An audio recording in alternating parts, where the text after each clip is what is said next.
Good evening and welcome to the school committee meeting of September 14th, 2017, the first school committee meeting of the 2017-2018 school year. Welcome back, everyone. We have some new faces around the table, and I think we've all met each other, but I thought maybe we can just go around the room real quick and everyone just introduces themselves to each other and to the studio audience. Karen, you want to go ahead? Karen Fitzgerald, Administrative Assistant. Allison Elmer, Director of Special Education. Rob Spiegel, Human Resources Director. John Denizio, CFO. Roderick McNeil, Assistant Superintendent of Schools. Kathleen Bodie, Superintendent of Schools. Jeff Thielman, School Committee. Kirsten Allison-Ampe, School Committee. Bill Haynes, School Committee. Paul Schlickman, School Committee. Cindy Stark, School Committee. Jennifer Cease, School Committee. Len Carden, School Committee. Jason Levy, President of the AEA. Welcome, everyone, and also welcome to our two new members around the table, John and Roderick. So I'm going to turn the podium over to Dr. Bodie. She's going to talk about the opening of the school year, and then we're going to have the launch of the new website for the Arlington High School rebuild. Thank you very much. And it is wonderful to be back in school. And I have to say that that's been pretty much the sentiment of absolutely everybody. This was a very smooth opening to school in every school. I think that there are certainly always some little things that come up, but by and large, it all went very smoothly. And that says something, given that we actually had the complete move-in to one school, which is Stratton. The good news is, and the wonderful news is that we have opened Stratton. It is opened on time. That doesn't mean that there are not some things that still need to be completed. And I'll talk about that later on. There's a number of reports that you're going to receive this evening about the summer work and the preparation that went into the opening of school. You don't open a school year without a lot of preparation, and that goes from administration, hiring, preparing buildings, curriculum planning, mentoring, that goes on well before school starts. And, the preparation shows. It shows that, everything went, as I said, very smoothly. Even transportation, all the buses went on time. So we're very pleased with how the year started. And this evening, you're going to hear reports about hiring, professional development, the budget, mentoring, the updates in all of the schools, enrollment, which I know will be an important topic that we want to address. The sneak preview on that is we've gone up considerably again this year. So, because we're going to have some very in-depth reports, I just want to, leave it at that point and go into more depth in all of these topics as we go through the evening. Okay? All right, thank you very much. Now we're going to do the launch. The reason we were going to do it early was because Amy Spear, who helped create it, is trying to get to the high school open house. So if she's not going to be here, there's no reason to do it early. Okay. Right? We were going to do it early for her. What time is she going to come to you? Well, I texted her. She's supposed to be here now. I think she's probably got problems parking. All right, okay. Well, you know what we'll do? We'll switch things around. We'll do public participation. So I think we have 3 people for public participation. Is that right? Just one's going to speak. Just one is speaking. Okay. Yeah, okay. Well, come on up. So just come up to the microphone, have a seat, tell us who you are, and go from there. We could bring handouts? Sure, of course you can, yep. I love handouts. 4 or 5 of each thing, so Oh, great. you guys have to share. We'll share. That's Karen, yes.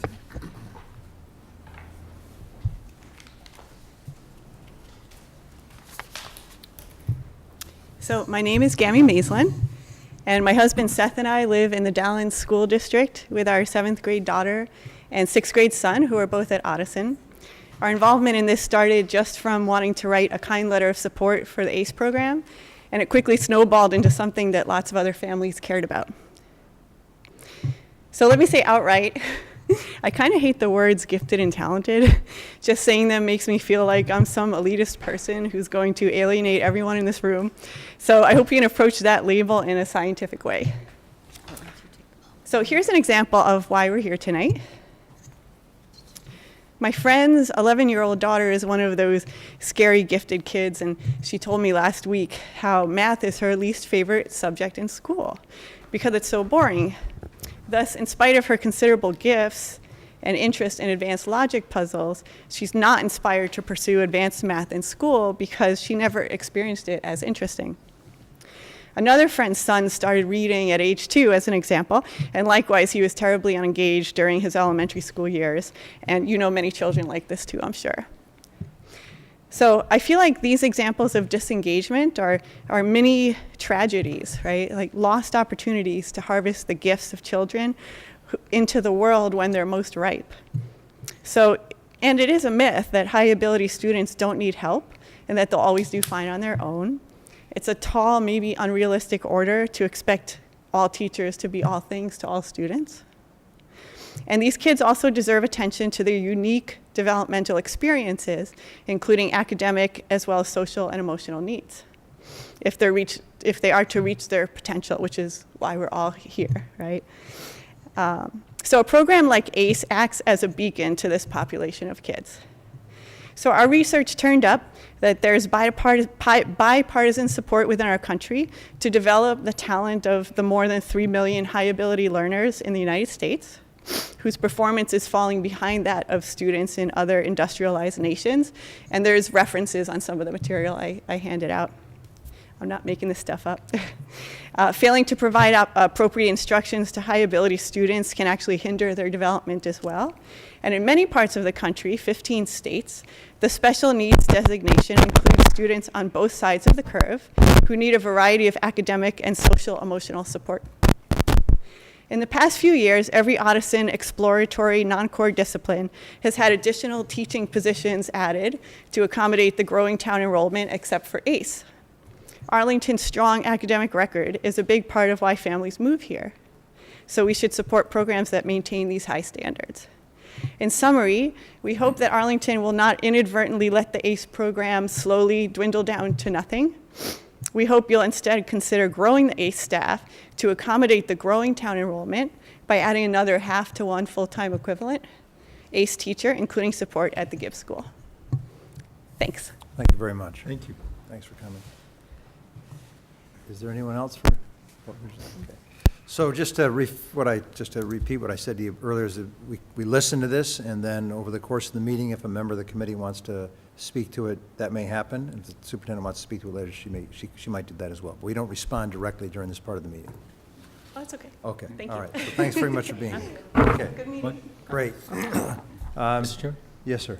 Could we have Karen make copies for all of us? Yes. At a later date? Yep. Thank you. She'll do that. Yep. She'll do that. Have what you want? Okay. Roderick, why don't we, do you want to kind of give us the summer professional development update? Great. Sure. As Dr. Bodie referred to, there's lots of things going on this summer in order to prepare staff for the opening of the school and for future endeavors. Now, and some of that will be embedded in the report that I read. But the way I've organized it is that we will talk about it per department. So I'm going to start off with our ELL department.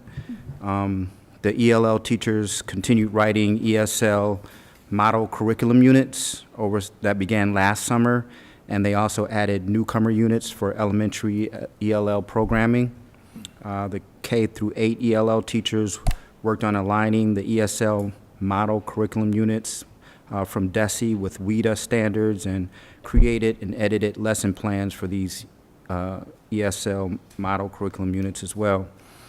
FACS, which is our Family and Consumer Sciences, the middle school staff modified the 6th grade curriculum to include executive functioning and the 7th and 8th grade curriculum to be more engaging for students. Our high school Jenny Craigie worked independently to develop and modify her early childhood education program and the interior and fashion design programs. Getting into literacy, the K-5 staff. There are many different facets working, many different factions of the staff working in, based upon their grade level. So kindergarten review and highlighted the tools of the mind literacy benchmarks, created teacher-friendly charts to help navigate and track literacy expectations throughout the year, and created a tools of the mind introductory overview so teacher assistants can better support students in the program. Teachers in grades 1 and 2 refined and revised overviews and resources for the word work portion of our balanced literacy approach using the updated Foundations curriculum. Teams of teachers also created and resourced engaging units for our students, including a first grade unit integrating fairy tales and civics, as well as a word detective unit.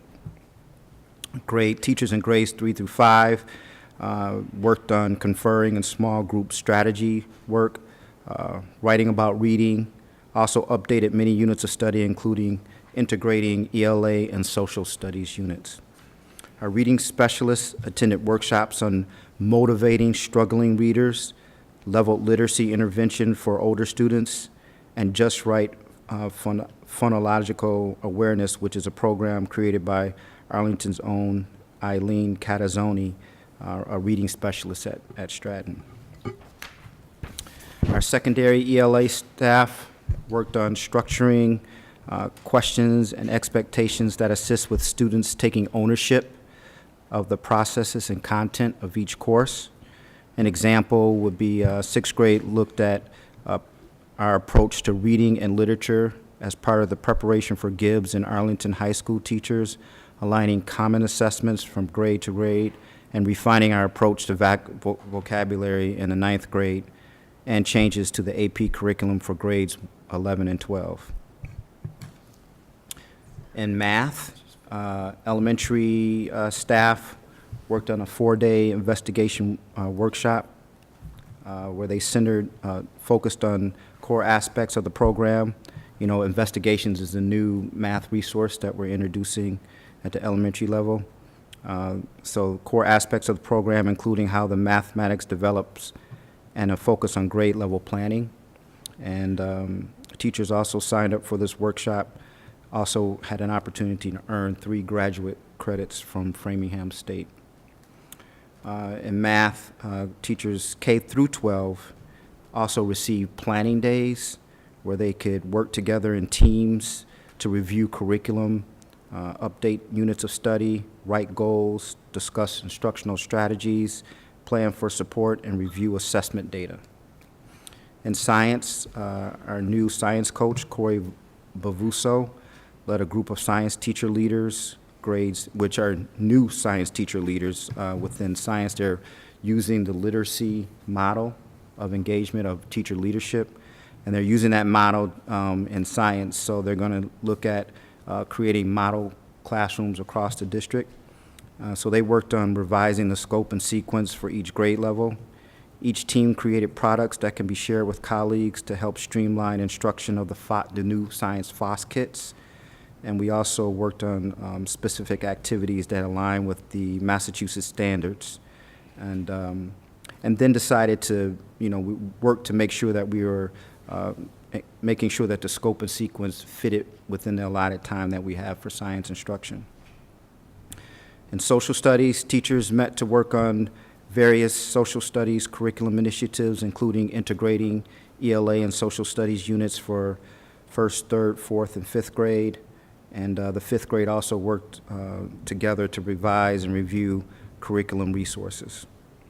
Secondary teachers met to work on various history initiatives, including revising the 9th grade modern world curriculum, created civics-based essential questions, and refining the 6th grade thematic unit. And then we had 10 teachers participate in out-of-district professional development that included race and membership in American history, rethinking early America, economic issues, dynamics of the Middle East, and bringing Latin America into the classroom. Special education worked on, they funded the therapeutic crisis intervention recertification training, and team chairpersons attended the IEP boot camp entitled Pre-K through the age of 22, Using Data to Improve Teaching and Learning with Carol Kaninsky. And this focused on collecting data, managing meetings, aligning IEPs with state standards, and it was a 4-day workshop and provided participants with the tools they need to help develop IEPs that help tell each student's story and embedded meaningful strategies for measuring and reporting progress. And then we had several of our separate special education programs meet over the summer to continue their consultation with WIDICO, and I don't know if I'm pronouncing that. WIDICO, Children's Services regarding program development. Visual arts, coordination of content and commonly taught visual arts courses included Art 1 and 2. And, you know, they had various products that they focused on creating, a curriculum document that summarizes and shares links to all of the course syllabi, assessment documents, working on Google Classroom, teacher websites, and you know, there was many different ones under visual arts, so I'll skip down. And then we had a creation of new syllabi for the Arlington High School visual art courses, Painting 1 and Painting, and the product was a written syllabi. So, and then I also want to highlight the work that we did around responsive classroom. There were 2 workshops on that. One was open to teachers throughout the district that took place, and then we also had one that was invited future teachers of the Gibbs School to participate in that, and they will follow up with their training throughout the year on November 1st and December 12th. So we had quite a few things going on in different curriculum areas and departments, and I must say that I'm very impressed, and of course it is due to the work of our department heads and our curriculum leaders, and also to the eagerness of the teachers to continue to create and improve their practice. So I think this is an attribute to that as well. So that ends my report. Just, how much time does Amy have? Huh? Not much. That's Okay. I can hold my question. Would you hold it? Why don't we do this? Absolutely. no, No, you should. no. Let's We can finish the let's do. Go on forever. All right. All right, we're going to come back. We can talk a lot. We're going to split things up here. So everybody hold all their Yep. questions and thoughts for Dr. McLeish. Sorry about that. And McNeil. Neil. McNeil, Rod McLeish, Dr. McNeil, thank you. Isn't that interesting? So, you guys want to, Amy Spear is here, and Kiersey Allison-Ampe, and so this is a report of the Arlington High School School Building Committee Subcommittee on Communications. And Amy and Kiersey have done, with Dr. Bodie's help and lots of involvement from the district staff, have done a lot of work on communication strategy for the rebuild of the high school, and we're going to launch the website tonight. Ta-da, drum roll. Drum roll. Thank you for, thank you. Paul's going to tweet it out to his 25,000 followers. Sure, my cat is the one with It's- the massive followers. It's actually going to appear on our website around 7. Okay. Excellent. Okay. So, as you know, we're hopefully going to be rebuilding a high school soon. So one of the things that the building committee feels is that communication is really, really important. This is a very large, very complex project that the community probably has no idea how large and how complex. And one of the goals of the communication committee is to make sure that there's a two-way street of communication. We want to get as much information out, but we also want the community to be engaged along the process.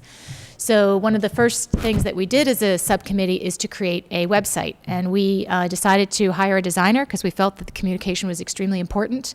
And so with the help of Amy LeBeau and A&M Design, she's actually a Hardy parent, she helped us really think through the organization of a structure so that we can have a nice, clean, crisp, well-organized infrastructure so people can find what they're looking for.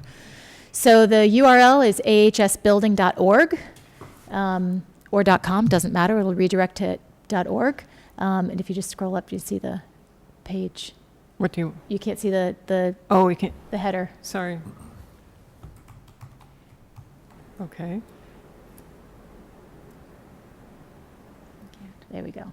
So our tagline is Building a High School for Arlington's Future.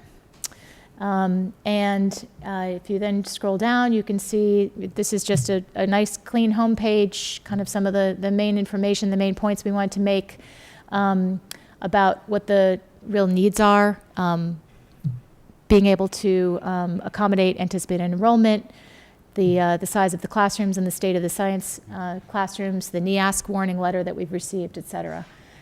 We have a few of the main questions. What is it? And why is it needed? Why is it important? Right on the homepage. And then on the right-hand side is kind of where we see our engagement, where people will connect with us. They'll find out any upcoming meetings that are happening, whether it's a building committee meeting or a subcommittee meeting or a community forum that we'll eventually have. So there's a calendar associated with that, and then recent news, if you scroll down just a little bit. What are the latest things that are happening with the project? So that'll give you the main components right there. We also have an ability to connect with us in many ways. We will be doing a bulletin. How regularly, that's to be determined, and the content of that is to be determined, but the idea is that people can sign up to receive our bulletin so they can stay informed and engaged. We also have a Facebook page that we just launched this week as well. The goal of the Facebook page is really to drive traffic to this site where all the information will be. So we really see this as a portal where anybody can find anything that they want to know about the project. While some of the information is technically housed on the district side or the town site for open meeting purposes, like meetings, agendas, and minutes, and that kind of thing, they should be able to come to this site and find everything that they need, and it just goes to the appropriate place. So whether they want to find Town of Arlington or the high school site or the public school site, et cetera. So this is an official site of the Town of Arlington. So we have the seal in a couple of different places to show that partnership with the town. And you can translate to pick a language you want there, Kirsty.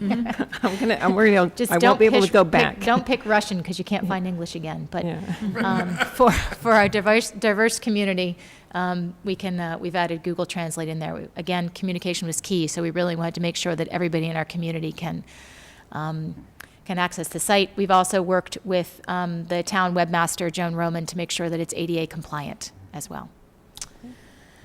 So the top nav bars, there are lots of information here. About is probably the most frequented area that people will go to learn why this project's important. A detailed FAQ. This is the same FAQ that we launched in July.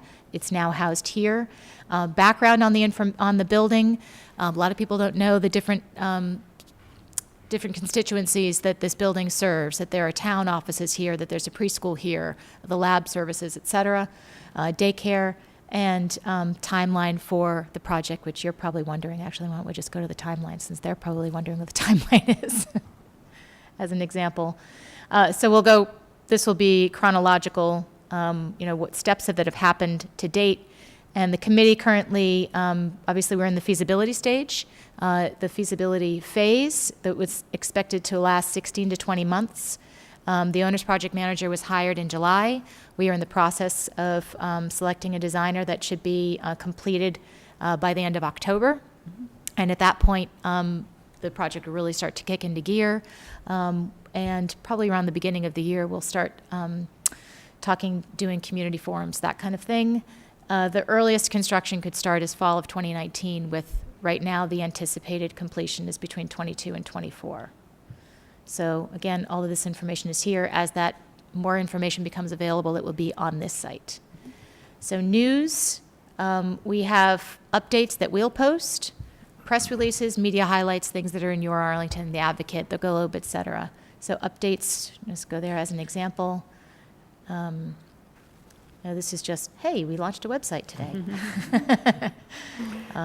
We hired an OPM as Skanska, and just any other news that's been happening along the project. It is very clean. An event calendar, so we have events, both a calendar as well as all the meeting agendas and minutes can be linked from here.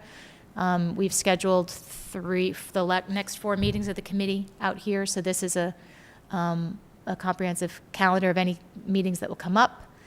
And then this is really, I think of it as a storyboard when you go from left to right. You get into more detailed information as you go along this nav bar. So phases, for people who aren't familiar with how the MSBA building process works, these are all the different phases of MSBA, basically clipped from their site so that we make sure that they're accurate. Not a lot of information here now. As more information becomes available, there obviously will be a lot more details in each of these phases, but it gives everybody an idea of the different phases that we go through. Documents we like to call the rabbit hole. For those in the community that really want to know absolutely everything, it is here.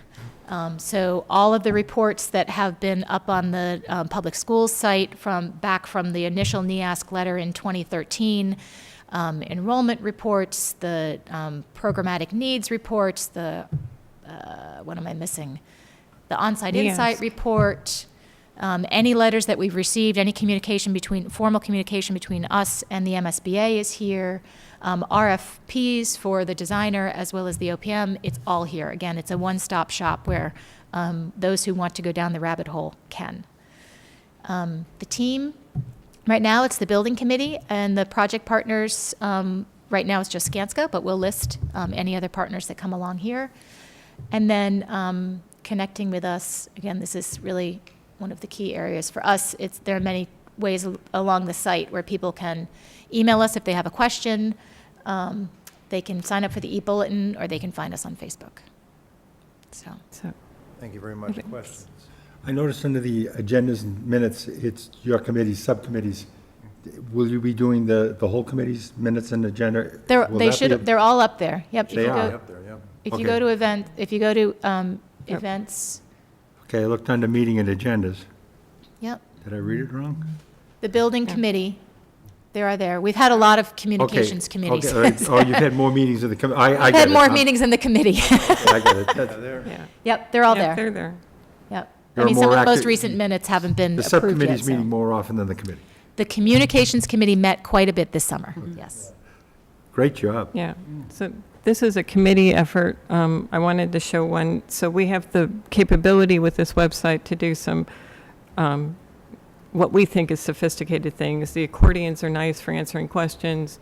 And then we can do what's called a slider or slideshow. So this is an example of one where we've got pictures which Mr. Schlickman was kind enough to share from his tour a few years ago of some of the problem areas. This is just some highlights. Right. These are highlights. We will go and take more. We're going to do more photos. Yep. But it gives you an idea of some of the capabilities, and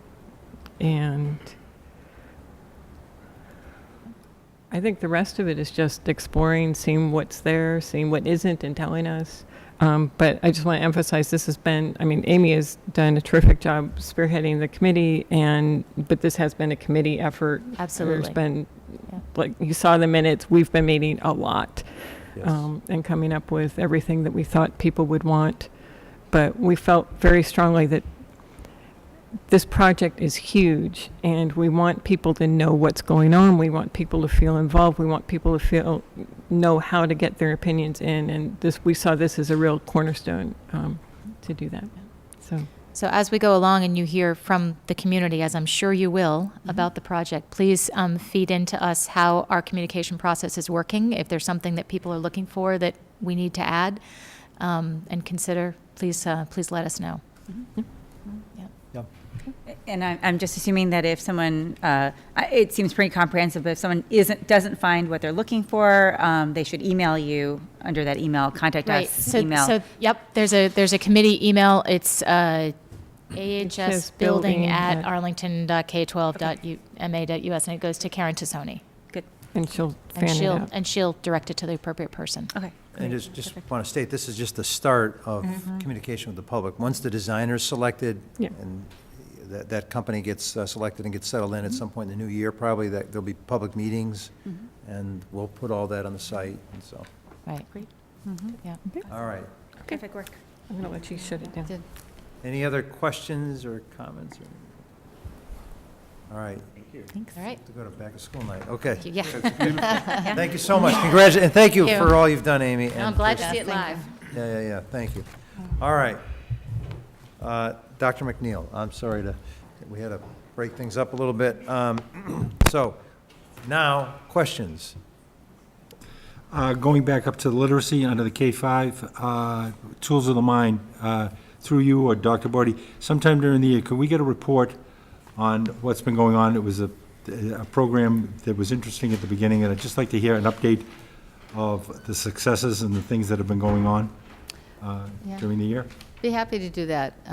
We still remain quite committed to the program. Whenever a new teacher is hired, they go through the training. We have ongoing mentorship. But I think that the success of the program, and we can talk about this more later, but is certainly in terms of how well prepared the students are for first grade. I think that was the key component of the program, the rationale for doing it, and a little background on that and how it's working and the We'd be value of happy the to do program. that. We'll put that on the list. Thank you. Dr. Christiansen. Oh, okay. I had one question that you answered already in your discussion, and another, I was wondering about the writing about reading. I'm on the same literacy for K through 5. Is that part of Lucy Calkins, or is? Yes. Okay. Yes. Hire Lucy Calkins.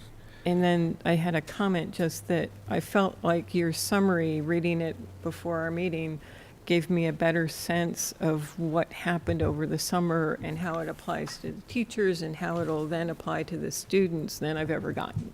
Oh. And I just want to really commend you on that. Oh, That thank was- you. It's impressive. Thank you very much. May I comment too? Yes, I think that it was a great summary of what we've done, but I also think by doing it this way, you really get an idea of the scope of work that was done. But the other piece I do want to mention too is that, well, once this work is done, how is it disseminated? And when we have those 2 teacher days at the beginning of the school year, we break everyone into grade level or department, and there is all of this work of the summer is presented to teachers. So not that we don't revisit it during the year, but it's really quite an intense presentation, because at each grade level, there's a presentation on math, on reading, and on writing. So, but all of that continues through the year. Mr. McNeil, welcome aboard. We're glad to have you here. Thank you. I'm sure it was a whirlwind summer for you, as not only all of these great professional development opportunities were going on around the district. You must have been going around and meeting a whole lot of people. So just on a gut level or an empirical, what you saw, what impressed you, what impressions you got of the folks and the professional development was going on. Tell me a story. Well, like I said before, I was very impressed with the willingness of teachers to give up time during the summer to come in and plan and participate in the professional development. That was very impressive, and that shows the commitment that they have to improving their practice. And as you listen in on the discussions, they were very substantive, and like I said, like linking what they learned to their daily lessons. And so it was not just presenting the material, but it was also giving teachers time to plan and digest what they learned. And so I'm looking forward to making those links throughout the year, through our curriculum leader meetings and at department meetings, and seeing how things are going throughout the year. Also, during the professional development days that we have, the early release days, and so looking how we're going to integrate those discussions throughout that time. So it was really just everybody's committed. Their commitment was really what resonated with me. Thank you. 3 small questions and a comment. First question, just a clarification under math. It says each grades K through 12, each grade received planning days, during which time, is that summer planning days, or is that, a plan for planning days later on in the year? I just wasn't sure what that meant. So we had grade level teams come together, especially like at the elementary level, as they're learning, using investigations. They're integrating that into their daily instruction, that resource. So teachers came together to plan lessons around those new units. Okay, and it was also various topics from K to 12. So there were planning days for each grade level throughout the summer. So planning days that happen during the summer. Right. Yeah. Okay, got it. And so to plan new units, to update assessments, look at assessment data, and really to prepare for the upcoming year. Okay. Good. So that's very important, and teachers, that's something I think that teachers really enjoy doing, because they take the time to work together and collaborate on certain topics. Great, thanks. Yeah, absolutely. I think that's super important. Other quick question is, what percentage of our, and it might be something for Dr. Bodie, of our elementary level teachers are trained in responsive classroom at this point? And then middle school, just sort of have a sense of where we're at. We have now trained about 120 teachers. So I would say we're well into 40%, 30, between 30 and 40%. Okay. There's a high demand for it. The week-long, actually it's a 4-day long all-day training costs the district about $20,000 just for the training. But I always try to go to at least some of the workshop, and I have to say, it is probably some of the best professional development teachers have ever had, and they will tell you the same thing. They'll make comments like, "This has just changed my whole perspective on how to organize my classroom, teach, language." So what we try to do, because all of this is so new, is to provide opportunities too for them to focus on that. And oftentimes that becomes a PLC goal to continue it, or a personal goal. So those were they're just very significant. And I will say the same thing was true of the 6th grade. The feedback from teachers is very, very positive. Great. So that 35 to 40 includes all teachers? That's elementary. Just elementary. Okay. Yeah. Right now, at the middle school, we had 30 of the teachers or staff people that will be likely to go, or actually I would say they are going, except for the guidance, all the guidance counselors. And then we'll have another one next year as well. Okay, great. Excellent, thanks. Sorry if I can indulge just one more. This is curriculum-related question. The FOSS kits. Do we now have FOSS kits for every classroom, or are teachers still sharing them? They're still sharing. They're still sharing them, okay. Yeah. Is there a plan, or we don't know yet? Is it?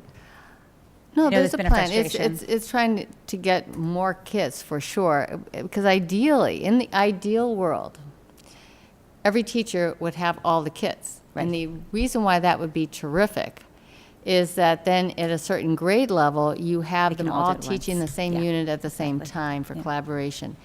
So right now, that doesn't happen with the science curriculum. They have to, they run at different times. Right. To share Okay. the kits. Okay, great. Thanks, that's it.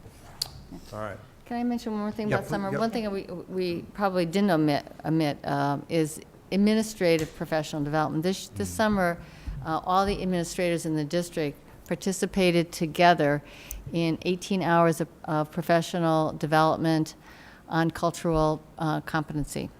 And again, it was excellent. I think that was the feedback from everyone that participated. In fact, the person who worked with us is going to be continuing this year with continued work with administrators as well as with different schools. Very good. All right, we're right on time, folks. We're doing well. John, your turn to talk about the end of the year budget closeout. Great.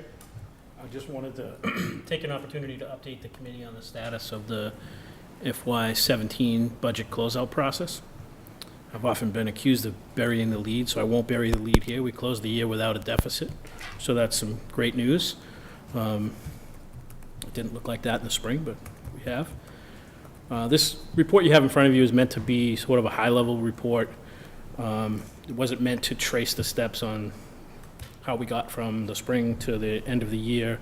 The first page is just a snapshot of the calculation of the total appropriation, and the second page is broken down into the established budget categories that already existed in the budget that you're used to. Last spring, the report was potential deficit was projected to be as high as maybe $470,000 in May. After a lot of work done in the spring, to name a few things, to finalizing of the extraordinary relief number that we were able to get through circuit breaker through the hard work of the special ed office, liquidating purchase orders that weren't going to be used through the hard work of probably everybody felt that pain, putting off purchases that could wait till this year. I'm sure everybody felt that pain too.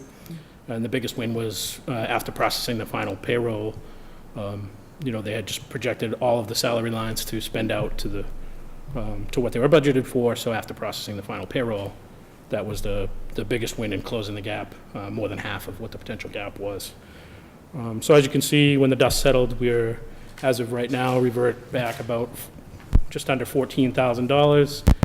Caveat is that just a draft because the closeout process won't be complete until closer to the end of the month. It takes some time for the comptroller's office to do their thing and close out all the accounts in Munis.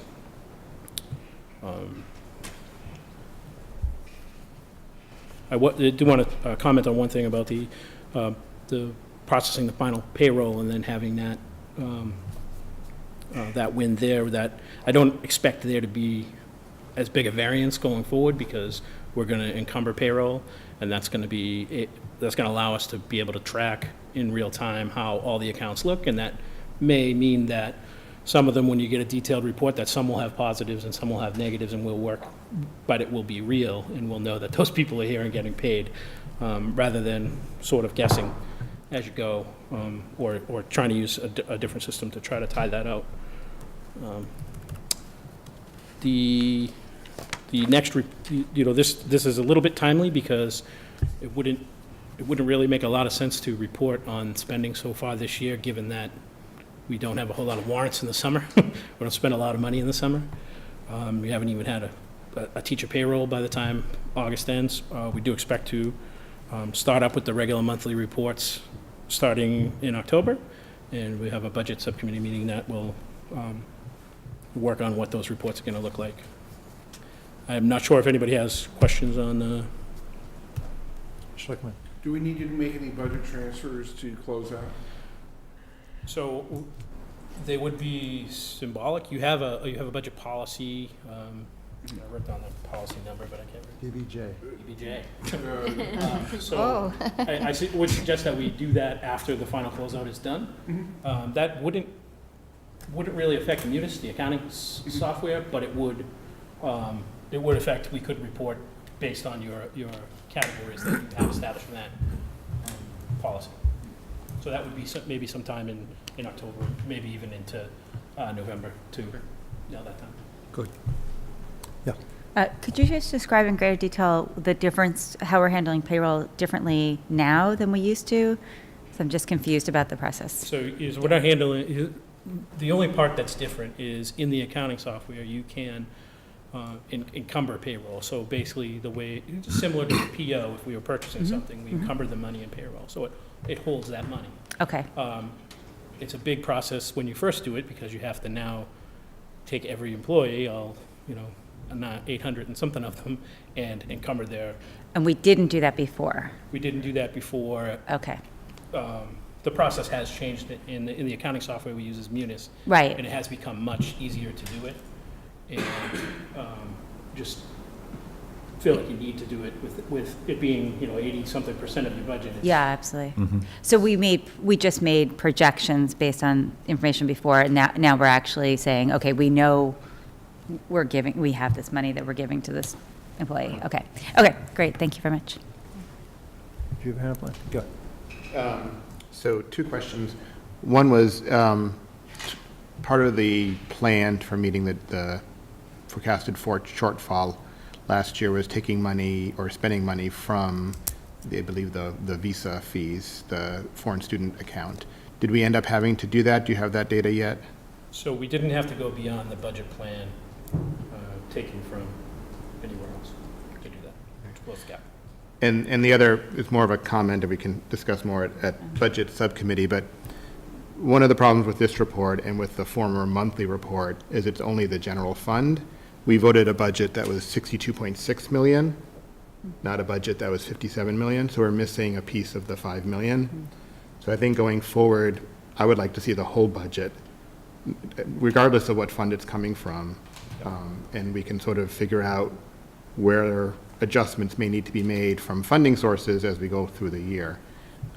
But again, that's related to the foreign visa fee, is that we don't know whether any money was spent here because that's not shown here. So just a comment. Thanks. Go ahead. Yeah. He covered mine. So go ahead, Dr. Bodie, yeah. Go ahead. We yeah. can certainly do that. The foreign visa account would never be touched during the course of the year. One of the things that we started a couple of years ago, which hadn't really been done historically in Arlington Public Schools, was, I should say, it wasn't historically done much before I was superintendent, is journal entry as we go along. And it's still a process that we are getting better at. So when we expend a grant, anything that goes to the grant gets journal entered very early on in the year. So we can look at, I think what you're asking is to have each of the grants show where we are with respect to the amount? That would be nice, but that's not really what I'm asking for. Okay. I mean, we voted a budget of 62.6 million.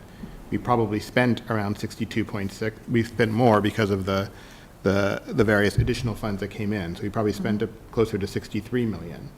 This report's only showing spending of 57 million. Because the spending that we did out of the circuit breaker, the spending that we did out of the grants, the spending that we did out of those revenue accounts aren't shown here. When we do spend, we should be spending the money that comes in during the year for foreign visa fees, we should be spending towards the teachers at the high school that teach those kids, Yeah, right? we do. And we do, but it's just not shown here. Okay. Is that the only one? We'll just do, yeah, we Is can do that that. possible? No Okay. problem. Yeah. Just, That's just a response, that's a lens. Yeah, I think that's what the. Yeah, we can talk more about it at budget Yeah. subcommittee, because that should be in the monthly report as well. Okay. just for clarification, last year when we were discussing projected shortfalls, one of the suggestions to deal with that was to use the foreign visa money that we still had left. I just want to make that clear. We didn't use it. I'm not trying to belaboring it, but I thought, I just heard you say we never intended to do that. I know we didn't do We it. always put money toward it as a revenue source for the budget, yes. Right, but Yes, but I probably wasn't as clear as I could be. We had identified that as a source to cover a shortfall. Right. But we didn't need to use it. Right, I just want to make that clear. Thank you. Anyone else? Okay. Next, we're going to take a report on the facilities. There's a memo in your packet. John, you want Sure. to take it away? So the purpose of this is just to give an update on the facilities department and what was accomplished over the summer, and some highlights on some personnel stuff. So after a busy summer, we're happy to say that we were able to open a school for business and welcome over 5,600 students on the first day. So that's good news. I won't read the memo to you, but I want to highlight some of the projects, an update on personnel. If you haven't been in schools and seen what the summer is like, it's called the Summer Slammer for a reason. Schools have camps going on, and many of our schools have projects going on, building projects. So there's not a whole lot of time to get to the regular cleaning that happens in the school every year. I just want to give a quick highlight of some of the other stuff beyond the regular deep cleaning that they do. They were able to install new hot water heater, do some painting at most of the schools, tree removal, fix water leaks, renovate or convert classrooms, repair HVAC units, install and replace carpets, create new office spaces, oversee an LED replacement projects that's being done through the Green Communities Grant, and pitch in at Stratton and Thompson to make sure they got opened in time and ensure a smooth opening. And they did all this after their maintenance room was not destroyed, but when their maintenance room was disrupted from the big storms we had. Changes in personnel, they were able to welcome 5 new staff down there, or two new positions that were newly created. One is project and energy manager, and one is HVAC technician, which is going to be basically to do preventative maintenance. So we have a repair technician that will be running around doing the fixes, but now we also have someone that's going to be running around and doing the preventative maintenance, so hopefully there'll be less fixes and our equipment will last a little longer and we'll have a better idea of its useful life. We also welcomed 3 new custodians that replaced former custodians to the group down there. And Dr. Bodie mentioned a smooth opening of school, and that's through no small part to this department. So I'm sure everybody joins me in thanking Ruthie Bennett and the entire facilities department for all the work they did this summer. Questions? Yeah. I just wanted to commend to the committee John's active participation as a new member on the Permanent Town Building Committee. And very supportive and very active. I've heard good things on the same line about that. So I want to thank you for this report. It's just good to get this kind of detail of what happened at the school. And I also know that it takes quite a bit of time to plan this, so planning was probably done, and then it had to be executed as quickly as possible, and that's never easy, so congratulations for getting all this important work done. All right, no more questions on that? Good. Okay, school committee appointee to the MSBA Designer Selection Panel for the AHS Building Project. So the school committee gets to appoint someone after careful consideration. Kirsty has a motion. I'd like to nominate Jeff Thielman as our school committee appointee to the MSBA Designer Selection Panel. Just to give you some background, we get to send 3 people to these meetings. The rest of the meeting is populated by MSBA people. These people interview the designers, they see the presentations, they ultimately vote, but they all vote, and the MSBA kind of gets to pick things. But they're very important in terms of putting forth Arlington's opinions and vetting things with how it looks for us. 2 of the people are assigned by MSBA. It has to be the superintendent. It has to be the town manager. So we only get 1 representative that we actually get to pick. The committee, when we met as a whole, talked about the value of having someone who has an education background. We know the superintendent does, but that would be something that would be nice. There was some discussion of people, but ultimately it was left up to the committee and the superintendent to work, our committee and the superintendent to work out who would be the best person, and Mr. Thielman fits those criteria, so I hope you'll accept my nomination and vote for him. Is there a second? Second. Okay, there's a second. Any discussion on the nomination of the chair? Yes. Excellent choice. Mr. Thielman has tremendous amounts of experience and knowledge, and certainly of this project and a previous work with the MSBA. Just a clarification, are you voting member? Yeah, we're all voting The 3 members. people are voting members, okay. Yeah, so just the majority of the members are MSBA appointees. Right, From their right. designer selection committee. But you also have a vote. We have a vote. Okay, good. And in 2009, and when we had the Thompson vote, it was a tie vote. And so, but the 3 people were on the same page. It was Kathy, myself, and Sherry Donovan. And so we were all on the same page, and it was like tie, then we re-voted, it was a tie again. And finally, someone on the MSBA group changed their mind because the town was unified and the town wanted, in that case, it was HMFH. Right. So Okay. that's kind of how the dynamic works. But they Interesting, have the okay. majority of votes. Right. Right. And a big part of what they are trying to do is to diversify the designers that are involved in MSBA projects. So they don't want to be seen as an organization that gives the same that gives the business to just a small group of designers. Great. Is this just for picking the design? That's just it, yeah. You pick So every time something less this comes up, the committee is reformed? No, once the design. When you get the design, but I mean, any of the decisions and things going forward? Oh, they approve This is things. the designer. I understand that, I'm just going, There's a regular building committee that was Yeah. mandated by Right. MSBA. okay, Yeah, fine. Which we're both on. we're both on that, yeah. Okay. Right. Thank you. That's all. Do you want to add anything? Do you want? No. Okay. Just don't vote to Dr. put it at Cawley. To put it, no, it's not a, no, it's just a vote to get the, yeah. Call the vote.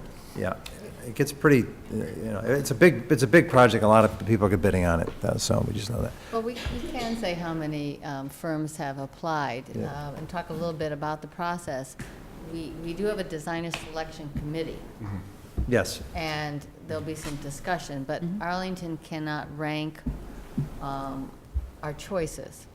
But at the same time, we're going to see which of these design firms match a little bit more, match perhaps better some of our needs. So, but we have 6 very reputable firms that have applied. And so the designer selection committee is reading all these prospectus, and we got our pile last night. It's quite substantial.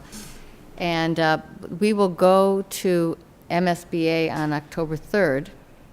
And at that meeting, what will be decided is who will be interviewed. And that would be the preference of Arlington, is to have the candidates interviewed. It may be a smaller group. It could be 3 or 4. It could be 2. It's not clear yet until we go through the discussions. But those interviews will be later in October. So by the end of October, we will have a designer selected. And then the next phase of the project begins. all right, all in favor? Aye. Aye. Opposed? Okay, that motion carries unanimously. Thank you very much. Okay, special education CPR findings. We're in a program review. Dr. Elmer. You were Dr. Or too? just Miss Elmer. Yeah, Miss Elmer. I gave you your I degree know, you before you gave me finished. Yeah, doctorate sorry too. about that. Well, Doesn't the school committee confer degrees? we conferred. Or honorary doctor. I mean, Boston College is, that's where you're at, right? That Yeah, is well, where I am. okay. Okay, All right, so, Allison, go ahead. so last year they were, is that, where'd it go?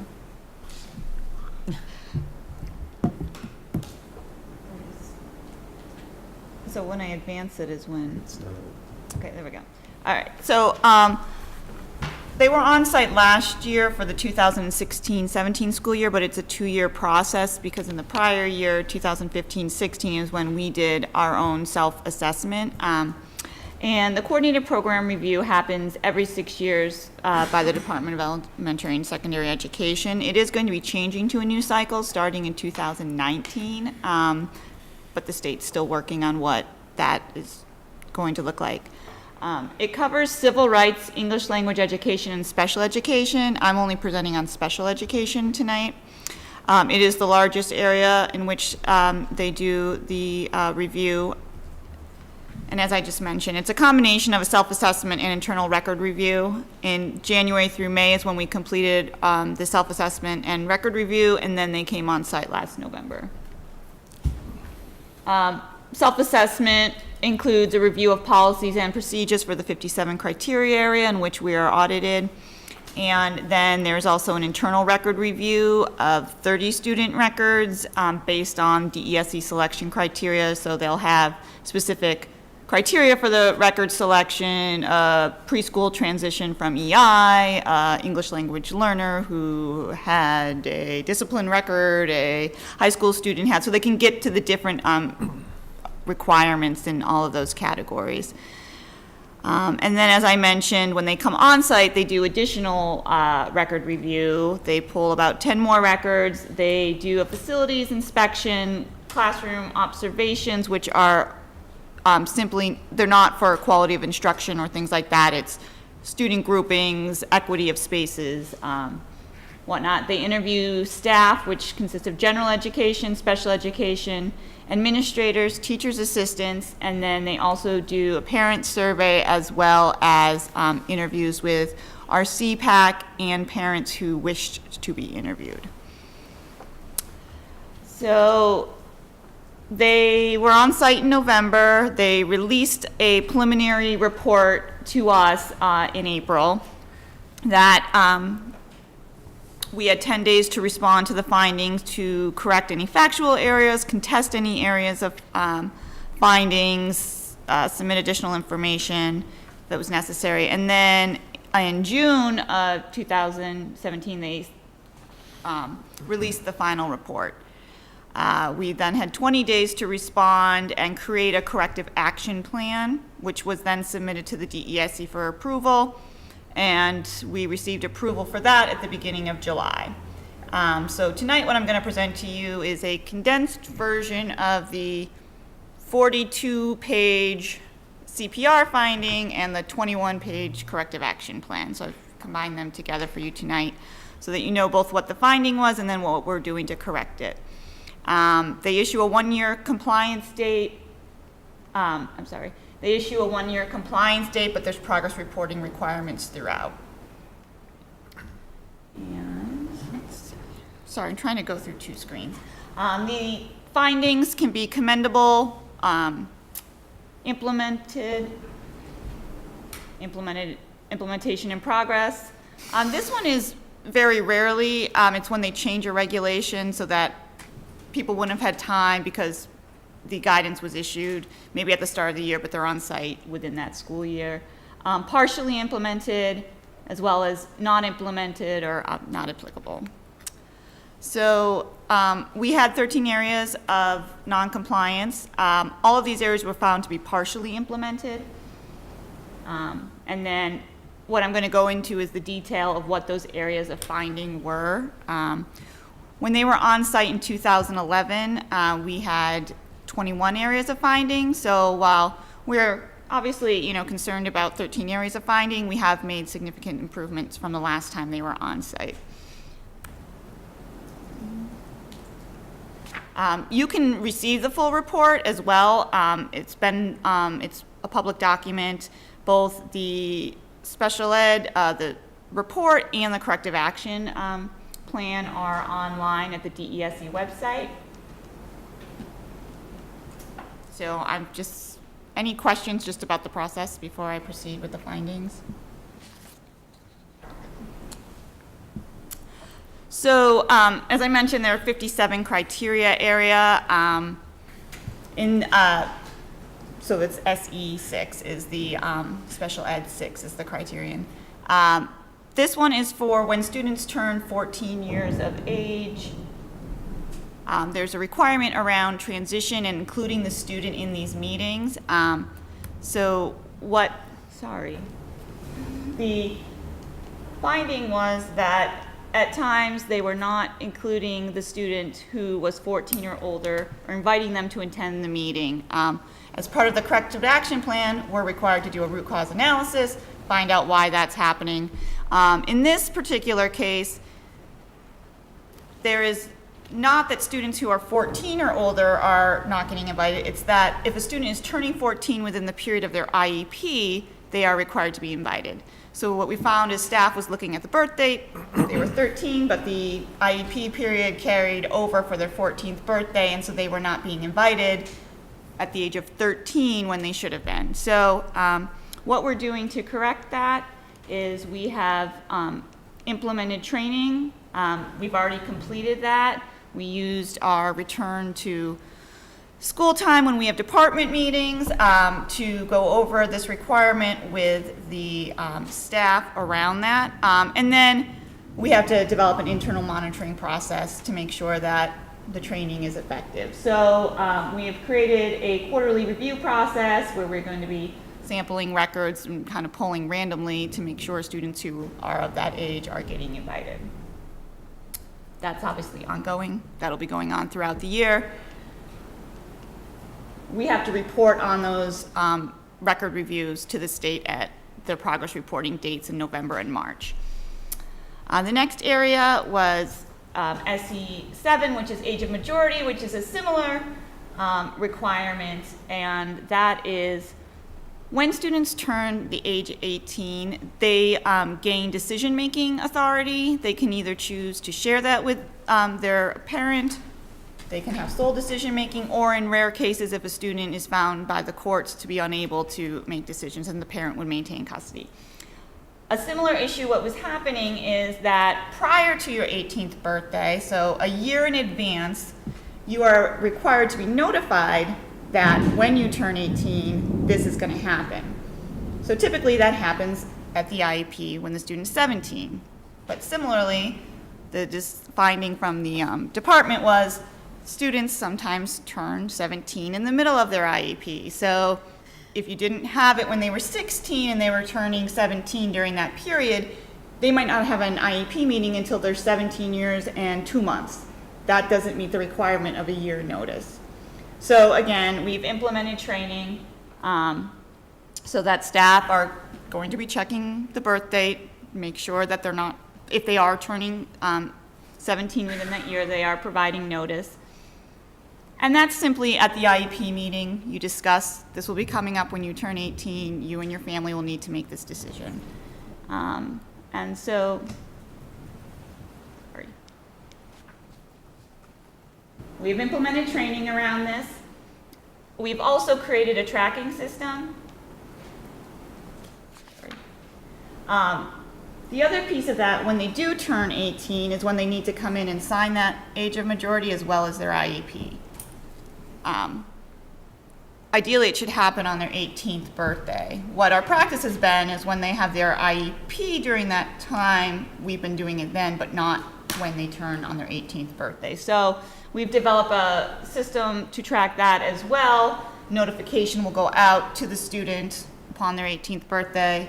You need to come in, sign your IEP at age of majority. And we will be having an internal monitoring process similar to the ones I described previously. Another area of finding was the team composition and attendance. And so when a required team member, and the state has very specific requirements on who is a required team member. I've also in the notes section actually given you the actual legal standard. It's really dense, but that's in the note sections of the PowerPoint. But when a required team member is not there, we need to have permission in writing for that person's excusal as well as the person's written input. In some cases, this has happened unless they agree to that they can phone in or they can conference call in. So in some cases when a required team member couldn't be at the meeting, we weren't getting their written input to that meeting. Some of this happens by virtue of the fact a teacher calls in sick that day. You know, you ask the family, do you want to proceed with the meeting? Obviously, they didn't know they were going to be sick, so they haven't been able to provide written input. So going forward, we've trained staff on this requirement, as well as we're going to create a template, or we have created a template for that written input, so when a member isn't available or is excused from the meeting, they still provide their written input, and we will be monitoring that. Excuse me, because this is long, can we ask questions in between? That's fine. Is that okay with you? It's up to you. Yes, I- go ahead. I'm Sure. just curious about this, to make it clear. If, I'm a parent, and there's a meeting, and Mr. Spiegel's one of the members, and he isn't going to be there, don't I get a report ahead of time from him, from the members, prior to the meeting? So it depends on the type of meeting you're having. So if you're having an initial evaluation or a reevaluation, typically there's a report, and those are available 48 hours in advance of the meeting. Right. If you're having an annual review, there weren't evaluations done. Typically, a teacher will come and give an update.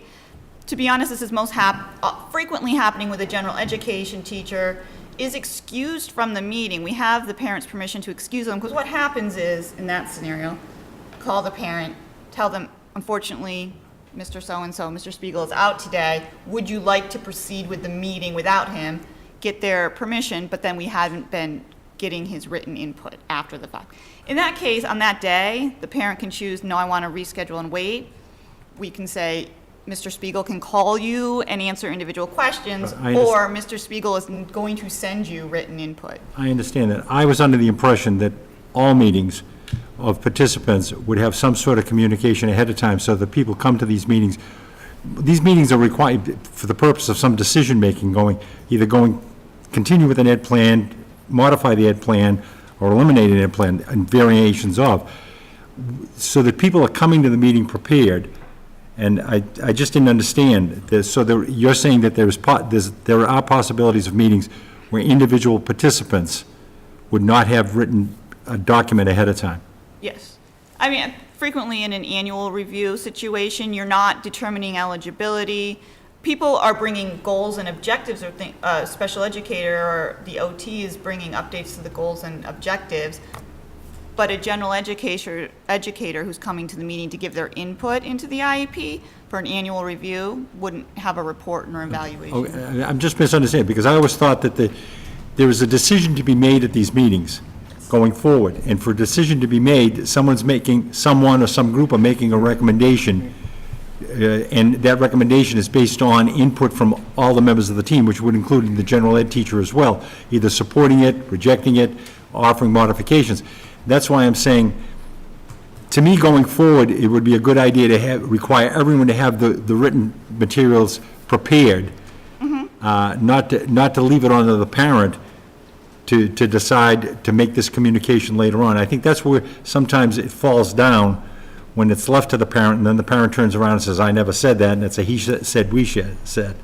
So that's my input, that's all. Sure, and we have what we call a teacher inquiry form, is what this template we described, so they can give updates on specific areas of the student performance, what are, Right. how are they using So their. going forward, if a member was not available, at least you'd have some document to present, to represent that person's input going forward, and then the parent. Yes. Thank you. That's the corrective action plan. Thank you. That's it, yep.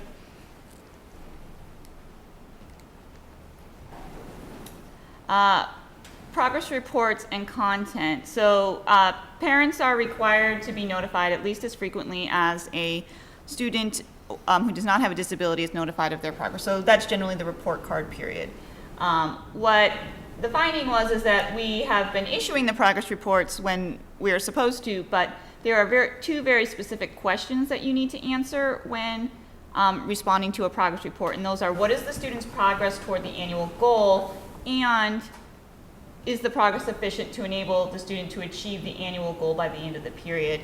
And so so people are completing their progress reports, but they aren't specifically responding to those questions. So what we are doing is working with our IEP software to make sure that those questions are in the IEP software so that they specifically are responding to those questions.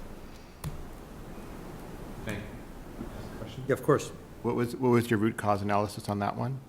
As we just mentioned, that our IEP software isn't set up for people to actually specifically answer that. So when they're going into the So they didn't know that? progress reporting, so this is a state regulation around it, and I think people are often doing a narrative about how a student is performing and not explicitly responding to that question. Okay. So going forward, we're going to have them, so you have to answer question 1 and question 2 to ensure that they're answering those specific questions.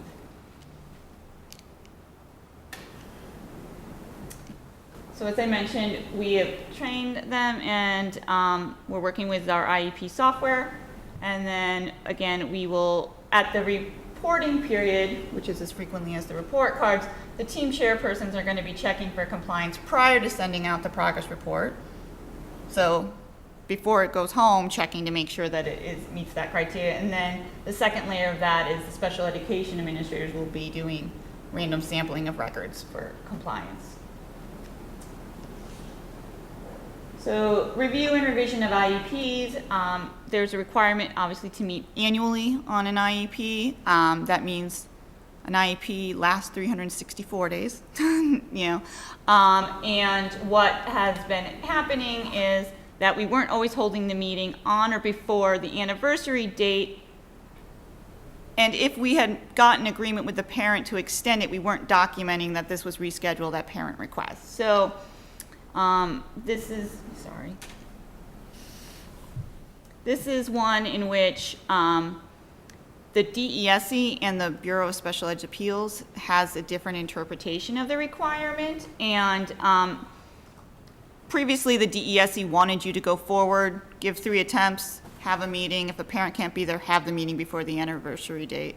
The BSEA I think, realizes that it's better to have everyone at the meeting. And so they have said with agreement from the parent, you can extend beyond the date, but we didn't document that in the invitation that this meeting was rescheduled beyond the anniversary date at parent request or through agreement with the parent. A lot of times, people have outside experts they want to bring. Their schedules don't always mesh with the school schedule. So that was part of why it was happening. And so we are also going to be, when we send out our liaison letters, we've asked people to have a rough estimate of your meeting's up in April. You know, we've tentatively scheduled it for April 13th. Obviously, as the date gets closer, there may be more, so that there is notice ahead of time and there's time to reschedule that would still allow for us to meet the requirement. Is the issue that brought about this finding a result of the documentation or the lack of communication, or a combination of both? I would say that the primary finding from the DESE was that it wasn't documented in the meeting invitation. So there were times when they pulled a record and found this, and then we would pull emails to show the, you know, exchange between the parent that this is why we did it. They want us documenting it in the actual meeting invitation. Right. There's also, when you do, under special education, while an IEP is an annual, it needs to be reviewed annually. That doesn't prevent the team from meeting prior to the annual review. And so when there was a unexpected lack of progress, the team wasn't always reconvening to come back to the IEP. Internally, they may be having SST meetings, they're having cluster meetings, but we should be reconvening the team to also look at that lack of progress. All right. Sorry. Let me see. 18 is the provision of the service. Sorry. So you need to have an IEP meeting within 2 calendar weeks of the meeting. So within the special education regulations, it also gets very tricky because you have school working days and then you have calendar days. This requirement is 2 calendar weeks, which is different from 10 school working days. It doesn't sound like it, but it actually is. And from the time of the meeting to getting the IEP to the family, we've been not meeting that 2-week requirement.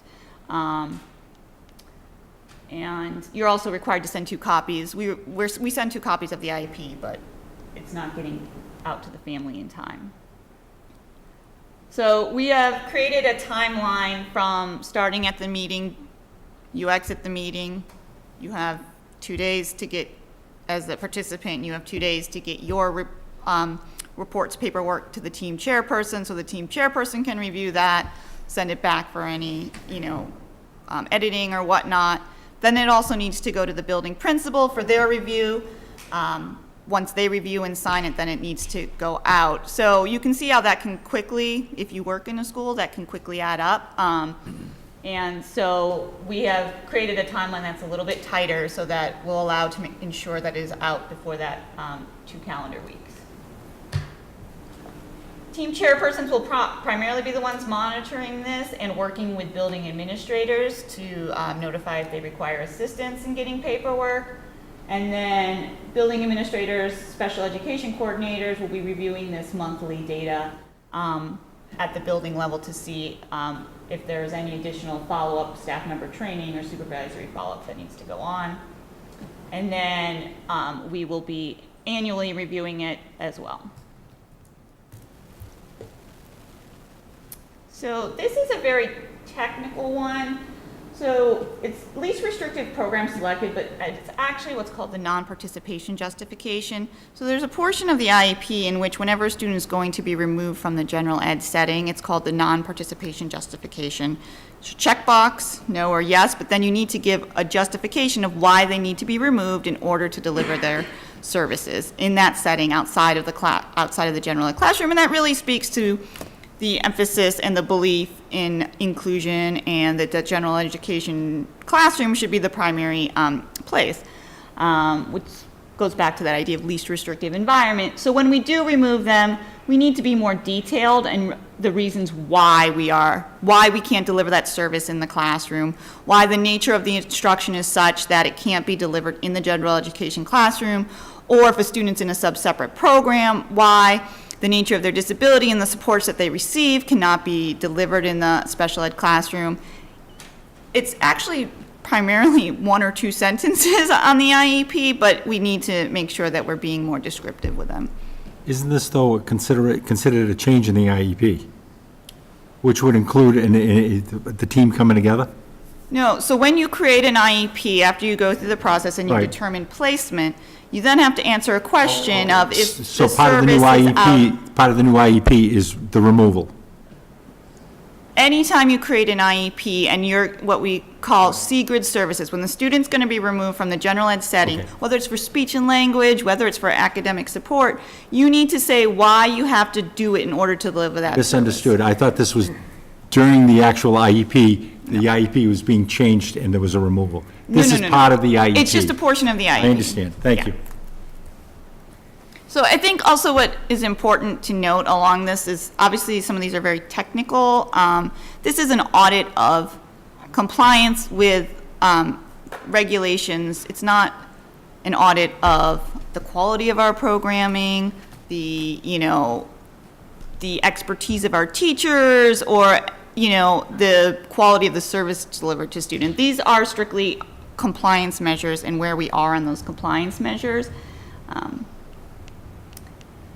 Again, we have completed training with our staff around this, and we will continue to do it with particularly the team chairpersons, because they're typically the person who's going to be completing this non-participation justification statement. And as Mr. McNeil mentioned, we've also done some work over the summer around this, and more team chair people will be going during the school year. We will have a review process, quarterly review process, to look at the records for this. The next one is our school day and school year requirements. Any time that you're going to extend the day, shorten the day, extend the school year, shorten the school year, you need to make those considerations at the time of the IEP. This finding was in particular to the extended school year services, and the team needs to consider this at the time of the IEP. So what was happening is that an IEP team would convene in October. The question was, does the student need extended school year services? And I think through good faith, many people were saying, well, we don't know yet. I mean, it's October. We don't know what it's going to look like over the course of the year. However, you need to answer the question yes or no. You can't say, we're going to collect data, we're going to see. You need to say, at this time, the student does not demonstrate, a potential for substantial regression, or yes, they do. We know that over past years, when they've returned from the summer vacation, they've had a significantly longer period of recoupment than other students. We know all students lose some skills over the summer, and it takes 2 to 4 weeks for them to get back up to speed. We know with this student, he takes 6 to 8 weeks. So then we would know that they would be at risk for that. But so the team has been trained, again, around that they need to make that determination at the time of the meeting. And we've also given them some of the DESE guidance around what are the things they should be considering when they don't feel that they have information like that. I mean, there's IEP meetings that have already occurred. So, it's the 7th day of school, 8th day of school. So these things happen early in the year. We'll again continue with our quarterly review process for monitoring. So this is a good example, 21 is a good example of where these technical requirements can have real impact. Yes. Because these are kids that may not get ESY because it wasn't considered. No, I don't think it wasn't considered. What the team, It wasn't considered at the meeting. We don't know if it was considered later because may not have been part of the, no, I'm sorry if that's how I've conveyed that. that's what their finding is, that it wasn't No. considered.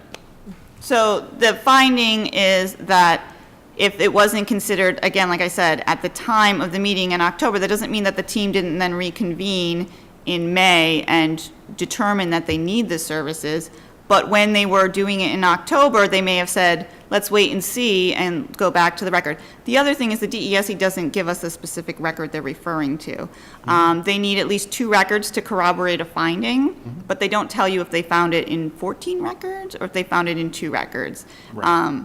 And so I think the extended school year, we can do an update on extended school year as well in a future meeting around the number of students who have participated in it. It's not that the teams haven't had the discussion, were they documenting that discussion appropriately, and were they making the determination at the time, or were they waiting and coming back in the spring to have those discussions? That may have been what happened, but we don't know that because we don't know the cases that they identified. So hopefully that's what happened and the people still get an ESY, but maybe they didn't, right? So this is a technical requirement that has meaning because it could get missed. I will just interject, though. Our number of students that are in our summer program has increased. In fact, this summer, we had as many as 300 students in our summer program. So I think that this is really an issue of a technical, not a service issue. Just judging by the increase we're having. Yeah, my point, and I'll make more of it later, is that we're acting like these are all little paperwork technical requirements, but they're there for a reason. These requirements are there so we have a system that works. And if you start missing things, then things can get missed, and kids can miss services that they need. And this is one area where, if it's not discussed at the team meeting, it might get missed. Maybe it didn't get missed, maybe we're doing great, I don't know. They found that it was missed. And in several of these requirements, it sounds like they're technical paperwork requirements, but they could have real impact. And I'm not sure people are getting that. So I think you're referring to the next one, too, with the I'm referring to the whole system. I mean, it's a Sure. system. The implementation and availability of services. So once a student is found eligible at the beginning of the year, you need to have an IEP in place, you need to have a plan to deliver it. So last year, at the beginning of the school year, due to some unforeseen hiring, we had some late departures right before the start of school.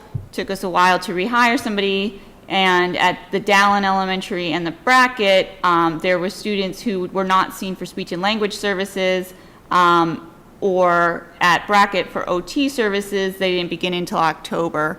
And we need to deliver compensatory services to those students. Some students did receive compensatory services, but we need to make sure that we go through and find those students who were impacted and reach out to those families, notify them of the amount of services that were missed, and come to a mutually agreeable plan around delivering those services. Some of that has been ongoing, but we need to continue with that. And so we will be doing that beginning this month as well to work with those families to deliver those services. So Oh, sorry. you take So- Let Kirsty in. Yeah, I had a couple questions about this. First, were only Dallin and Brackett looked at, or were all schools looked at, and these were the only Those ones? were just the particular staff members that we did not have in place. Okay, at the so those start. are the only So ones that had those It was confined to those two problems. schools. Okay.